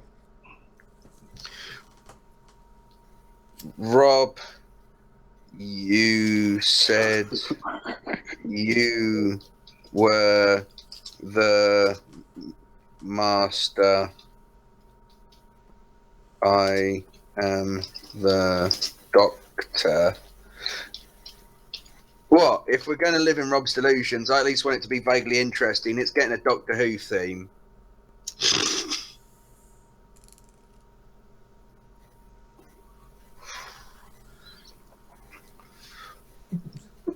Are you time traveling now? Fictionists. F off, Chaz.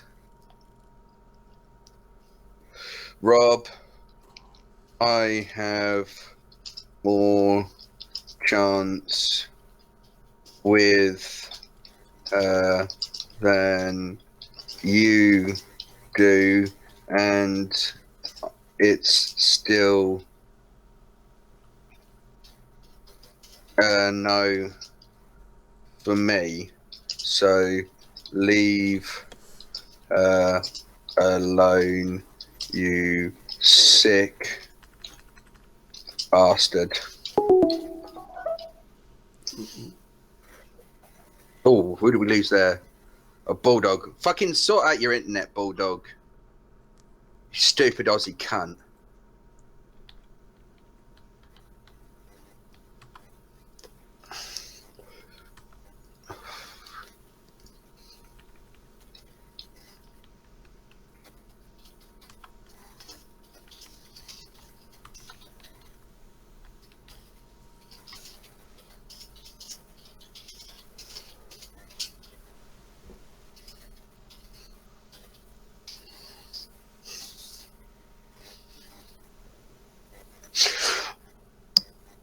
Chaz, I nor gamer comments, you are done. What the fuck are you saying? One more gamer comment. What's a gamer comment? Listen, Chaz. He's listening to you. That's what he is. Listening, Chaz. Ah, okay. He doesn't like what you're saying, obviously. You don't like the truth coming out, Rob. Okay, let's say this, right? Rob Beasley on 2 separate occasions when he's been going through this yearly cycle, and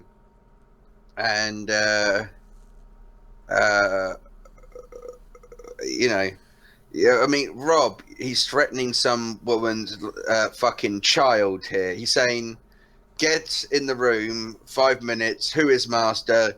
You have 8 minutes to name master or lose son. Don't fuck with me. Yeah. Hurry and be accurate." Rob Beasley wrote a book in which he decries empires. He says empires have ruined civilization, and yet here is Rob Beasley trying to climb the throne of empire himself and place the emperor's crown upon his own head. Hypocrite, Beasley, you're a hypocrite.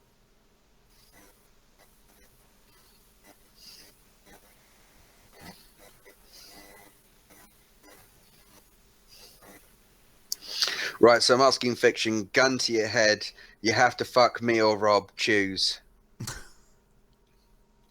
Fiction, gun to your head. Would it be like a bipolar? Would it be a gray in between?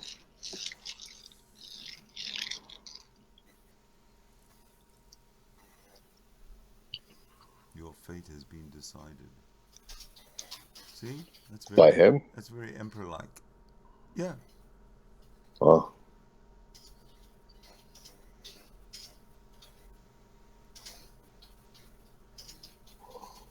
You will never see your loved ones grow up.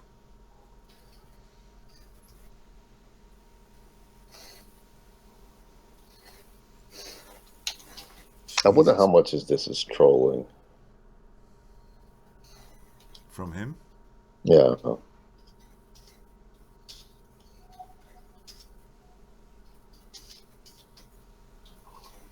I don't think anybody's normal. I'm sorry. Just by me listening to this, I cannot be normal.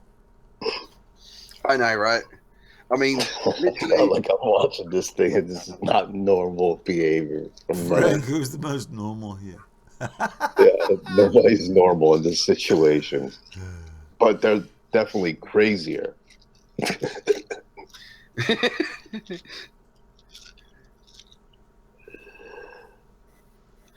He's just absolutely wackadoo. Yeah.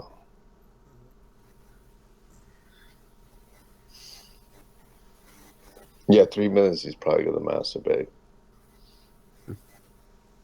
Oh, is that what the countdown is? Yeah, he's gonna end up masturbating. Is that when the Viagra kicks in? Yep. Do you know what I think, right? Perhaps maybe we should introduce Rob to chat roulette. Yeah, Rob. I think he'll meet slightly less dicks there than he seems to keep meeting on G+, according to him.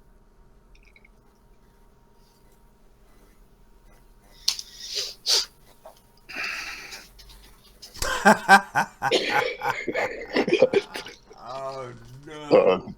You've opened up a Pandora's box.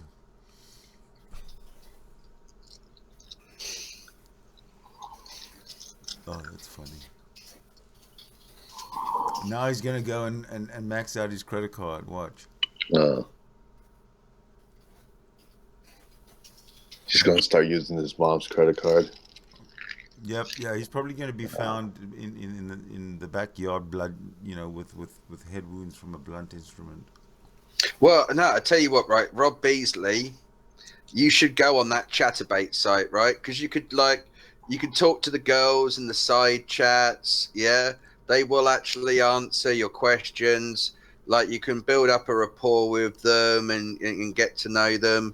I mean, there's just lots of things that you could do. I mean, you can even get sort of private shows with them as well if you pay enough money. Yeah, but don't forget to declare your true love first, please.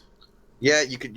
I'm sure they'll give you the girlfriend experience, Rob. I'm sure it'd be right up your fucking back alley. They will definitely call you master. Yeah. Yes. Yeah, you could find one that wants to be a submissive, or that's willing to play the submissive while you make demands. And if not, Rob, have you ever heard of chat roulette? Chat roulette, Rob, I think would be up your fucking... Oh, yeah. That's perfect. There you go.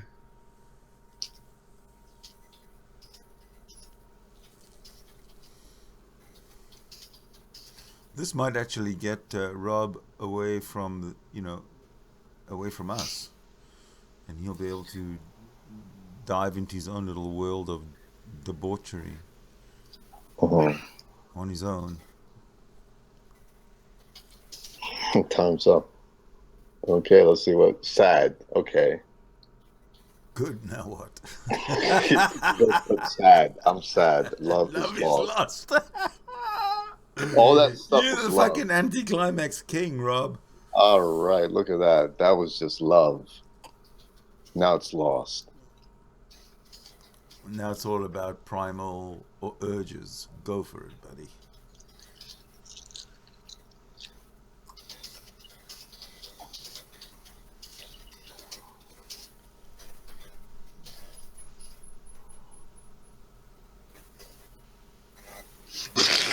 Off to Chatterbait you go, Beast. Haha, Fiction, you fucking legend.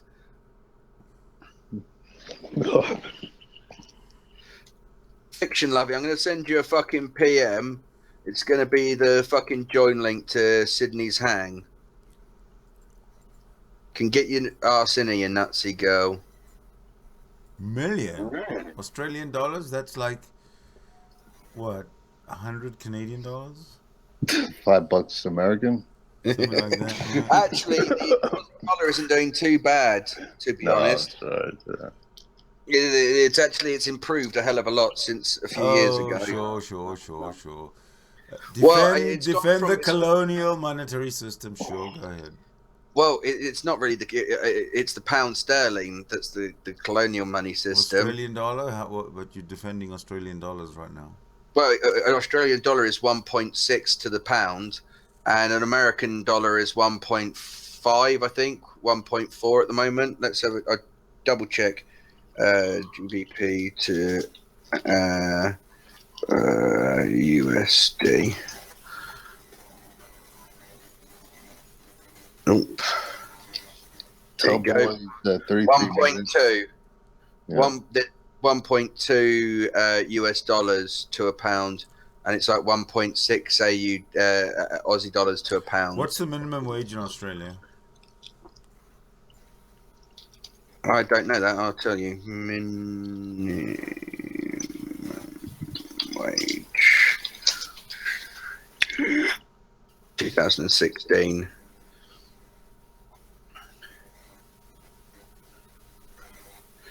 Minimum wage, right?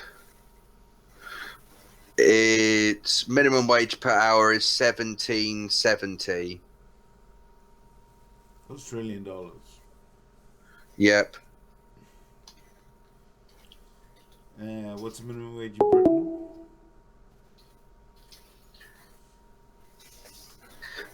Less than that. Like fucking 70% odd less than that. Like £7.20, I think at the moment is minimum wage. You see, this is the thing, right? Do you know why Australia's economy is doing so well? Their wages have gone up with the rate of inflation. The problem with Britain and America and other countries is that their wages haven't gone up with the rate of inflation. Right. Because you've got a bunch of greedy cunts being a little too greedy in those countries. And the people who are suffering most is the poor, who are having to shoulder these people's greed. Well, it's been a story of the U.S. for a very long time. Yep. So the idol of the Western world, do they just spend their time on Google Plus Hangouts? What do you mean the idol? The idle peasantry. Like I think they spend. Well, I mean, there's lots of functional people on G Plus. Lots of people who have work and families and stuff. I think G Plus is a much easier way to keep up a kind of like your own social circle, because everybody needs that. Like, I mean, whether you're married or not, you need to be able to have that time when you're like, oh, me, Jeff, and Dave are going fishing, or me, Jeff, and Dave are, you know, going down the pub to watch the football match, or whatever you have. But, you know, this kind of bonding time where you're not with your wife or your partner, because otherwise you'd end up sitting down and then you go, how was your day? Oh, wait, I don't need to ask that. I was there for every fucking aspect of it. You know, you find you have less to talk to. Well, that's not you true, kind of find each other. You talk about what you both experienced, you know, different points of view on what you both experienced that day. Yeah, but you then have to have a point where you have differing opinions. If you witness the same thing, chances are that you will have very similar opinions. You know, you'd only sort of get a one brief exchange, and then you'd have that kind of witness syndrome where you need to keep witnesses apart.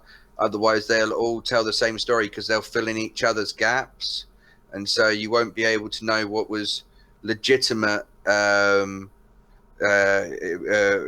mutually agreed upon, and what was corruption in the data.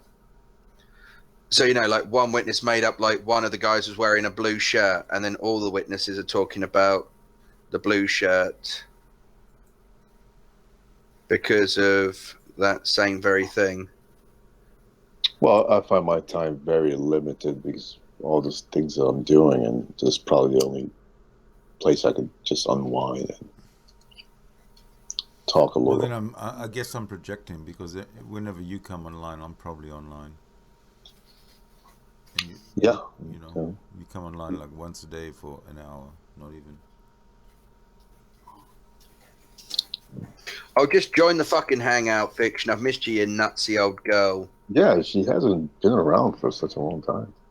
I know, right? Did you give her the link? Yeah, she's got the link.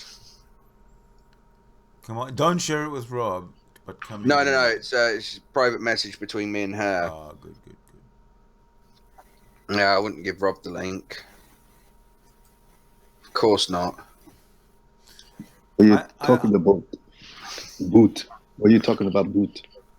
What is this Hounds of Hello all about? Anybody have a clue? You remember, this is Rob's contingency plan. Should Rob end up in a care home, then Rob has 12 to 13 fucking special internet warriors, most of them 16-year-old child soldiers, like some sort of fucking Coney, it's some sort of Joseph fucking Coney of G+, and their job will be to dox us and harass us and do all of the things like bully us basically until we commit suicide or leave G+ for good. Well, do you know that each one of us has been selected for a particular punishment? Oh yes, I happen to know that. Really? I know. I've been selected. I didn't know a fatwa was against me. I've been selected to lose my house. Down has been selected to lose his dog. Bulldog, I think, is also selected to lose his house. Yeah. Chazwold, I believe, his daughter.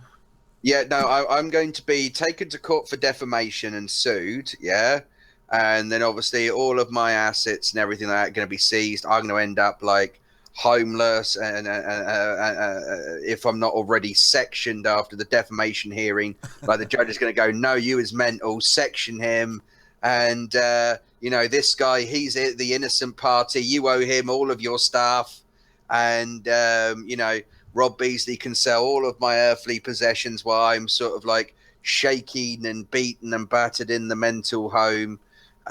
So he can obviously basically recoup the $250,000 he spanked up the wall on lost earnings and idiocy over the last 20 years of his fucking life. Okay, let's take the last 3 years of his life and let's say he didn't come. No, let's do it correct. Last at least 2.5 years of his life, and you have to discount like at least sort of fucking. I'll give you 2 years and maybe 4 months. Okay, tops. Let's take the last 2 years and 4 months that he's been at our throats. Let's say he hadn't done that. Let's say he'd gone and promoted his book through other avenues that were a little bit more congenial than our little niche in the far reaches of the internet some way, where he did not have to come back to every day. He could have gone and actually promoted his book and secured his future. He chose to come back like a magnet to our community each and every day that he could, and berate and humiliate and denigrate and accuse and slander every single one of us. So when it really comes down to it, Rob, you did it to yourself. You really did it to yourself.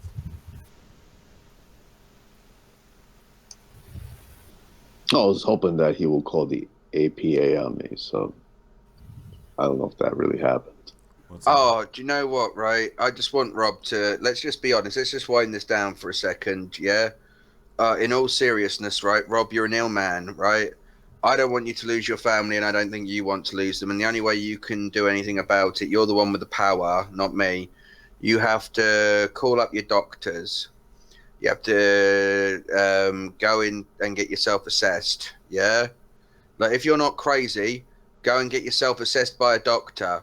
Go to an independent. Don't go to Mercy. Don't go to the one you went to before. Go and find a new independent doctor and get yourself assessed, Right? And tell your doctor all of the things that have been happening in your life in the last 3 months, Right? And, tell him all about the last sort of few years. Show him all the videos. Go ahead, do that, And if he sticks you in a fucking mental home, maybe accept that you're the problem, get the treatment, come out and get your family back. Or just call up the doctors, go, look, I'm having another break. I need to come in. Can I please come in, see you guys for a bit?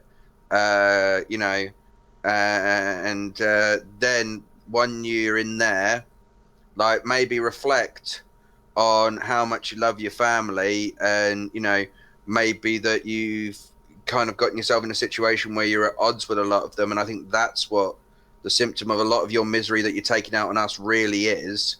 Then it is us that have caused you misery.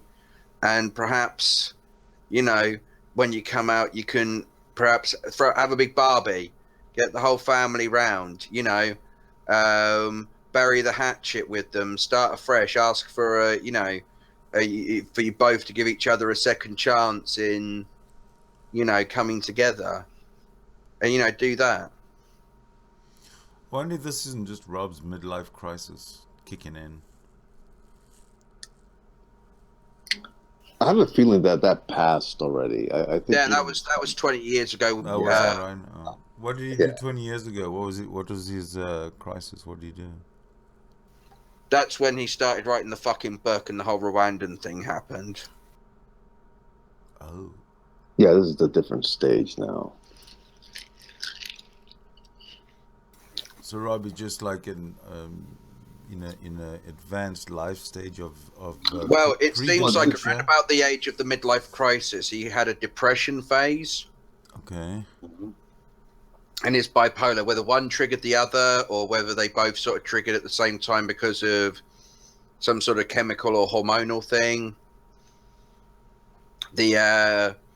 The result was that Rob obviously ended up taking these 20 years and writing this book and going through all of this huge trying to rationalize away this cognitive dissonance in one way or another. Uh-huh. And do you think his sense of failure has maybe triggered some things too as well? Well, There's your voice. Hi. Hey. Hey. You're fine. Woohoo, fellas. I'm back. Welcome. Sorry.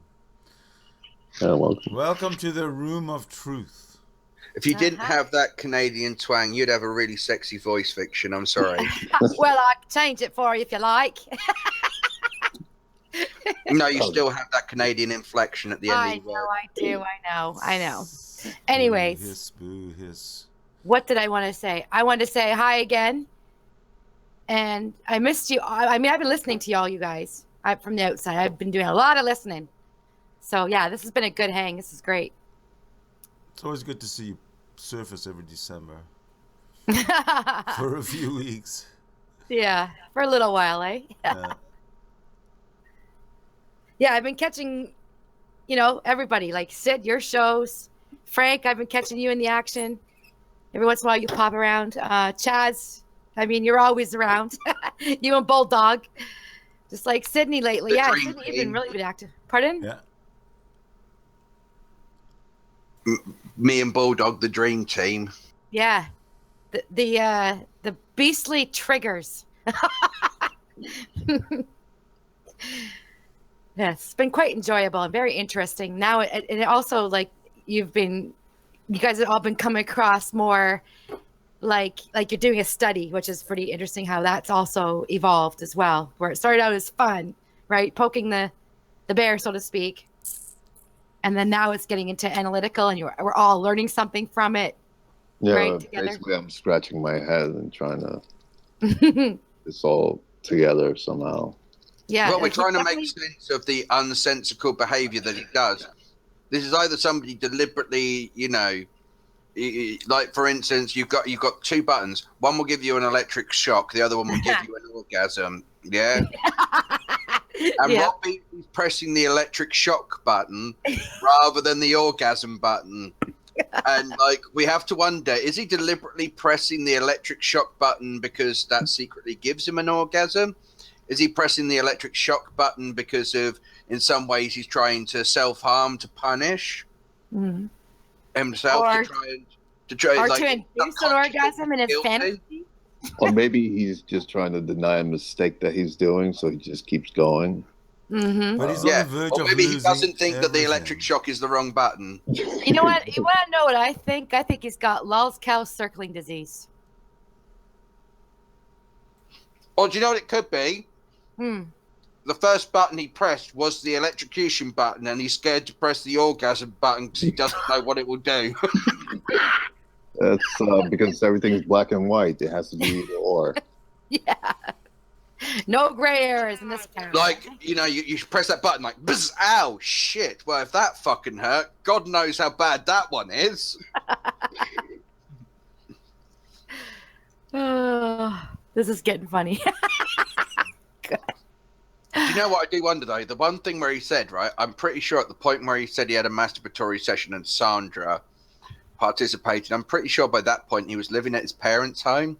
So unless he imagined Sandra in his mind, then I don't see how she quite participated. Maybe on the iPhone. Oh, I don't see Sandra doing that. Do you? No. Well, apparently she's going to do it for all of us, the whole group. Well, really? Guys. Really? Yes. She's free to, anyway. Oh, so she's been invited, but Well, no return on what that. Sandra's going to do, she's going to show us her boobies. She's going to open her legs and show us her vagina. And then she's going to play with it for us. Yep. I mean, it's totally okay for us to continually... I mean, I'm not allowed to make crude comments about how I'm going to put 4 fingers in his wife and turn her into a Kit Kat. Because I'm the nasty pasty. How do you turn a human into a Kit Kat? I had to stop you there, Chaz. You put 4 fingers in break? I haven't heard that before. Have you not? Oh, this is a classic joke, right? You go, what's the difference between Fiction Fighter and a Kit Kat? You can't get more than 4 fingers in a Kit Kat. Oh, that's sick, man. It hurts when it's you, right? Maybe because it's true. No. I didn't say that. Did I Okay, just? well, It has a baggy Percy. This is Fiction True Fighter has a Confession baggy Saturday. Percy. I was kidding. I was just going with the joke, okay? Yeah. God. Oh fuck! I gotta get trolled for that now. Oh. Yeah, we're gonna start calling you the Grand Fanyan. Stop it. Son of a bitch. Oh, here comes Bulldog. How many figures you got, Bulldog? Well, Fiction, he can only fit 4 in you, but he's got big sausage fingers, remember?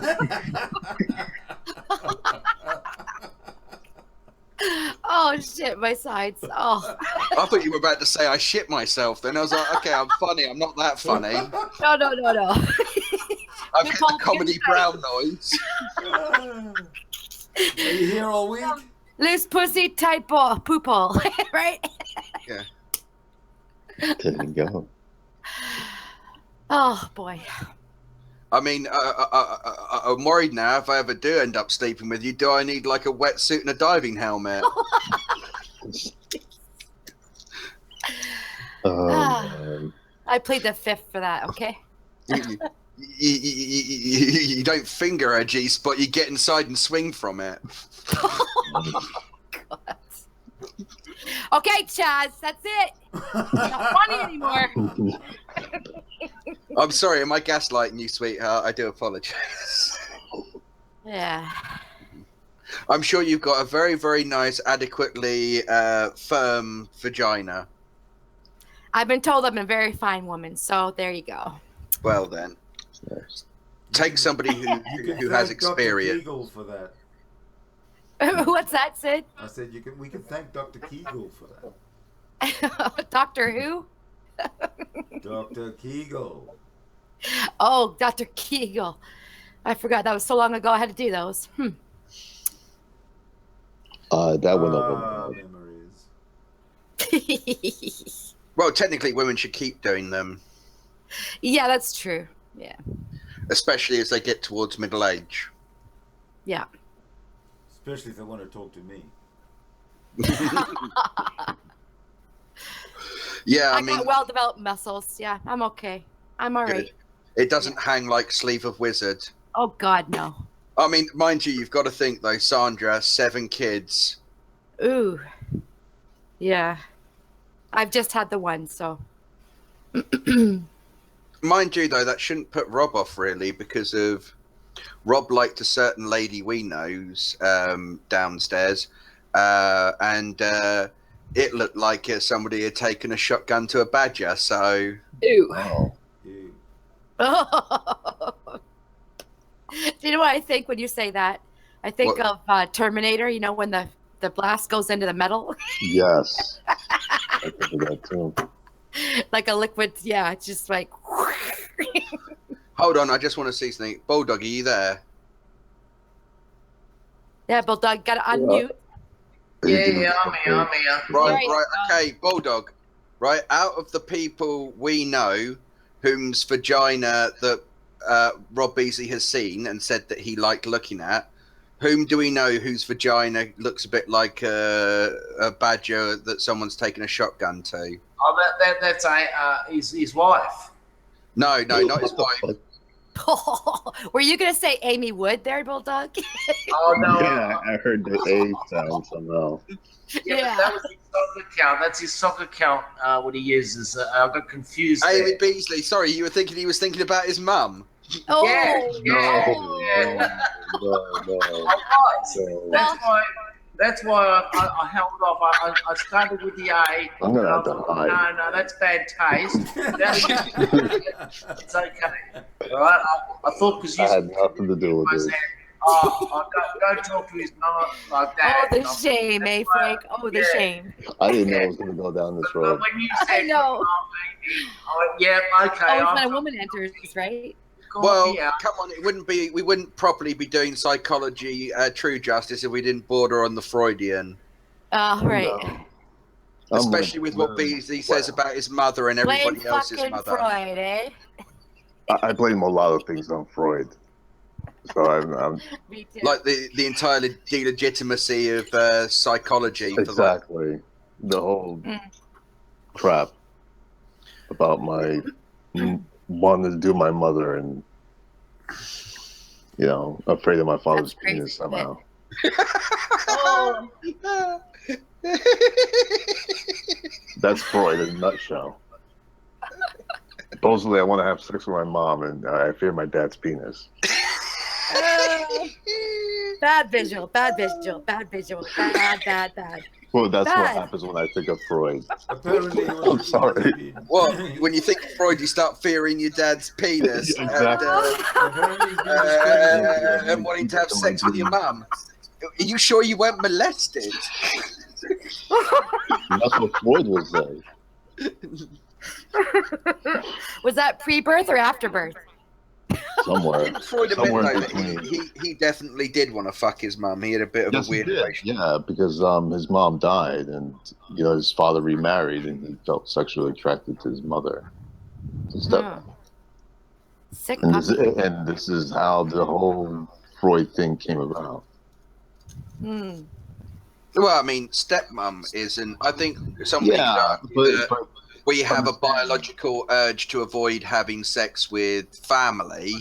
Correct. Because I think either we've learnt that is the bad behaviour and it's kind of just become ingrained over time, or that because of obviously we've had genetically defunct offspring.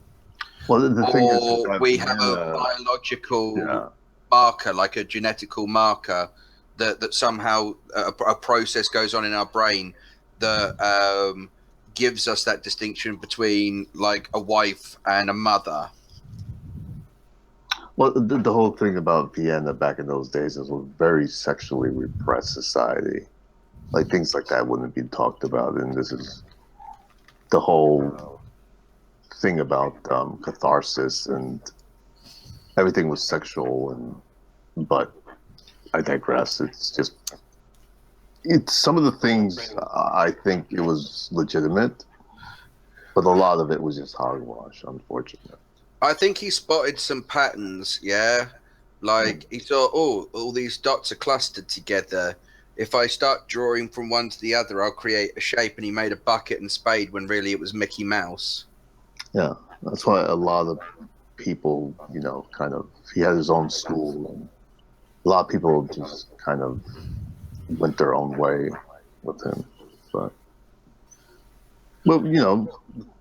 thankfully for the talking cure, supposedly he kind of put that in the forefront in clinical psychology, but his theories were just way off. Yeah, well, I mean, that's the one good thing he sort of did. Yeah, I think he recognized the need for the conscious to rationalize with the subconscious to sort of harmonize the superego, to harmonize between the ego and the id. Yeah, very conceptual. Well, let me ask you about this ego. I mean, Rob is trying to terminate and eradicate the ego. Rob's definition and the one we're talking about are two entirely different things, and Rob won't be fucking educated. Oh, okay. Yeah, it's different. It's his term of ego is different than. What is the normal sort of understanding of ego? Well, very quickly, the id is your primal things of like having sex, eating. These are your primal functions. Yeah, these are your primal functions, and then you have your superego, where it could be the state, it could be God, it could be your parents, and the ego is the one that balances between the id and the superego. So the ego is important. Yes. Yeah. It's very important because it kind of helps balance the two. Maslow saw the need for not just the sort of like the instinctual desires, but for also the social and the self-actualization for the importance of human psychology. And I think you can't really live without an ego, can you? No, you cannot. No. In Freudian concept, you cannot. Well, if you look at even neuroscience, human beings are one of the few beings that have the brain capacity for self-recognition. You cannot exist without a sense of self, right? Axiomatically so. Yeah. Now you can't you can't just go up to a girl and just start raping somebody just because you have the desire to. There are consequences of doing that. You're not going to become a social being if you just live out your desires. Impulse control. Yeah, and this is what we tried to get through to Beasley, like with his wife. Exactly. Like, I make a covenant with Frank that if I want to, and it's kind of like almost like an unspoken, mutually understood covenant with Frank that I won't start making sexual comments about his wife. Yeah. And if I do that, then he will continue a dialogue with me.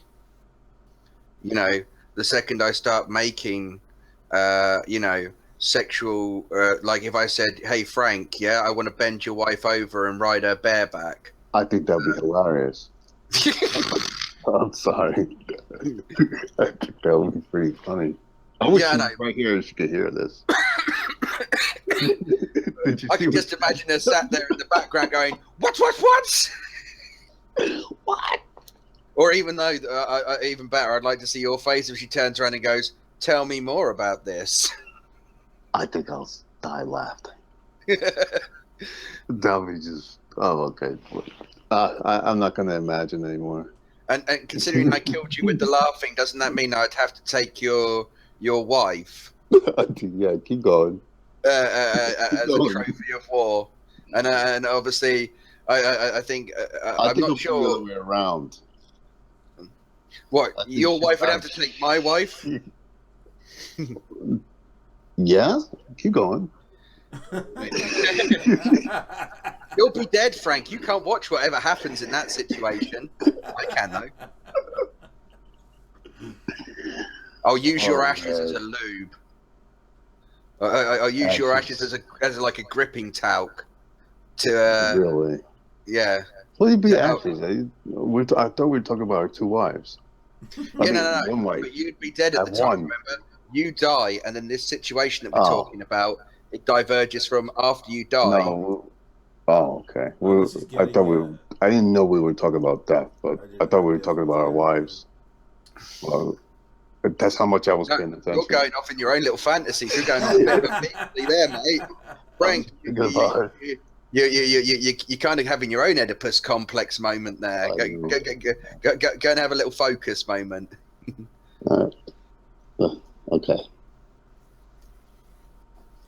Now I got these images in my head. Somebody has to help me to refocus. Okay, you're sounding a bit like a Beasley there. Come on, Fiction, take one for the team. Go on a private hang with Green Soul.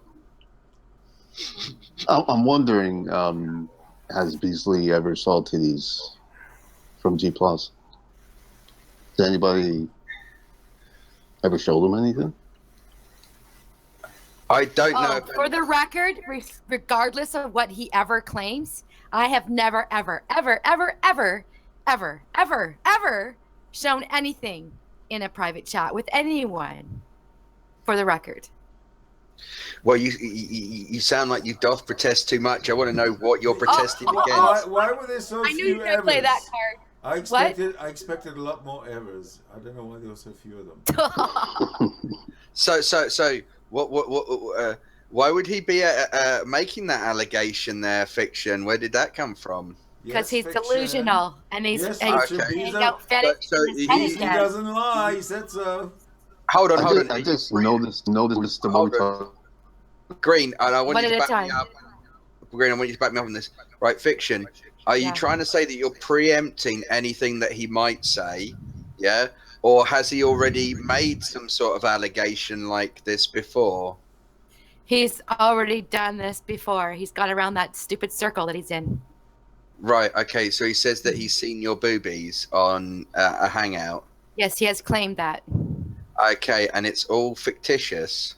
Just like he did about Bulldog being a pedo. Is there any sort of truth to it? Because there's a little bit of there's some sort of grain of truth he tries to cling to uphold the delusion with Bulldog.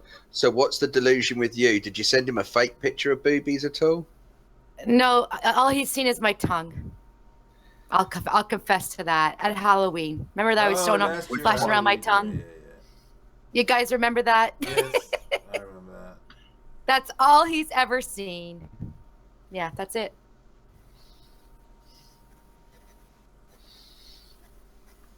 Is there a video of the police laughing at Beasley? Huh? Is there a picture of your tongue? No, I think that's...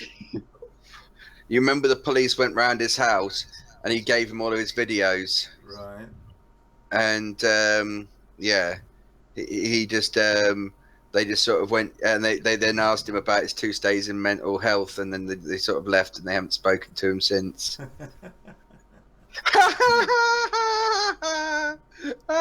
Oh, that's mean. Oh, who did that? Oh, Fizzbomb, you cunt. What? I know what you're laughing at. I know exactly. What are you laughing at? Go on. There's a picture of Beasley and Amy. You know, Amy Wood. Of Beasley on what? Yeah, Amy Wood, yeah. Right, she's in there, so I can say that. I just wanted to check because of, you know, yeah. So he's taken a picture of Amy sat with some guy, and he's photoshopped Beasley's face onto the guy's face. Oh. Do you know what? I'm gonna fucking so yoink that.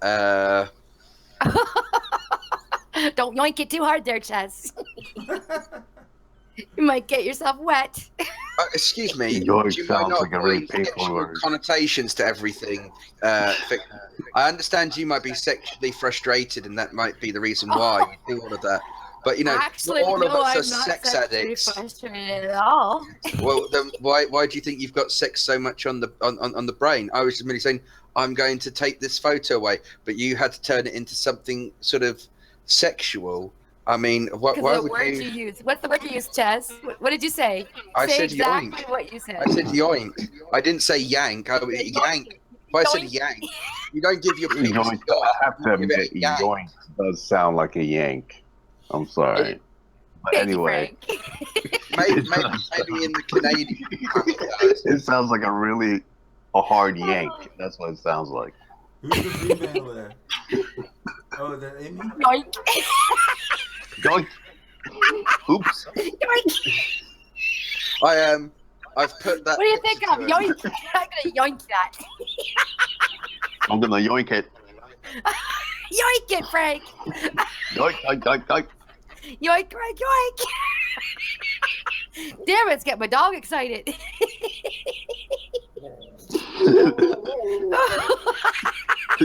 Yoink. Look at that. No, wait.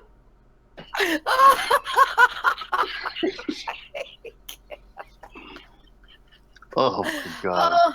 I better mute. Yoink. I'm out of breath.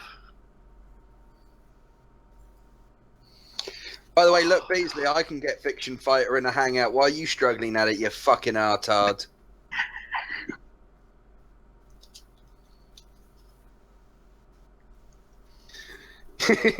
Hello. Bulldog's just going to Acorn laughing at Beasley just over and over again. Oh.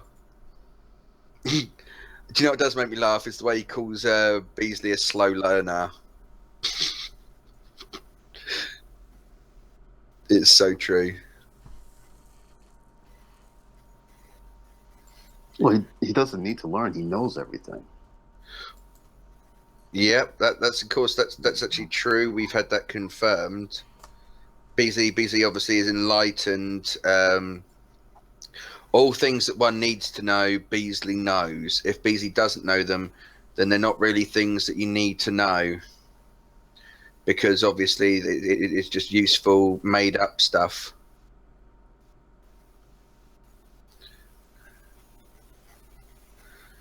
And yeah, I mean it's just mad, right? I mean, I want him to take me to court. I really fucking do. I mean, like I wish I would. I wish I had the fucking cash to fucking give him to do it, because it would just be fucking hilarious.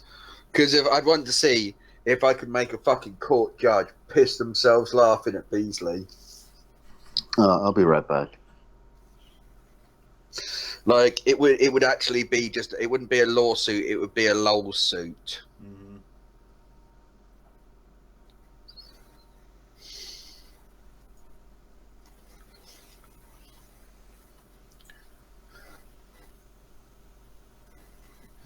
So he really doesn't like you anymore, does he, Sydney? You Schneider little rock spider. No, don't say that. It's so hurtful.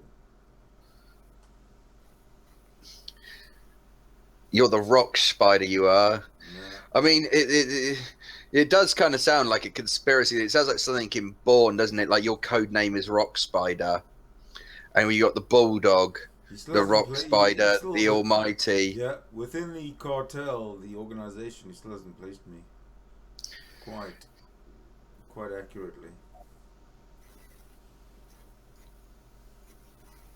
But then he hasn't really got anyone other than Bunto. He's got Bunto.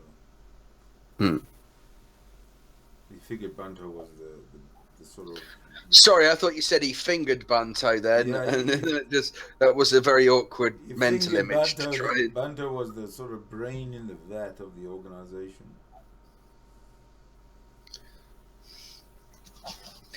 I mean, this is quite a ragtag organization that he's trying to pin together. Oh, it's organized, man. There's what, 200 people now, you said? Hold on. Fiction, you almost literally pissed yourself. Fiction. You're muted at the moment. I'm not letting you get away with that, Fiction.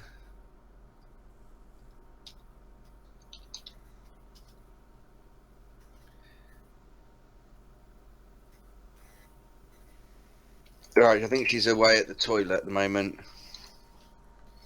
When she comes back, I'll pin her down on that one.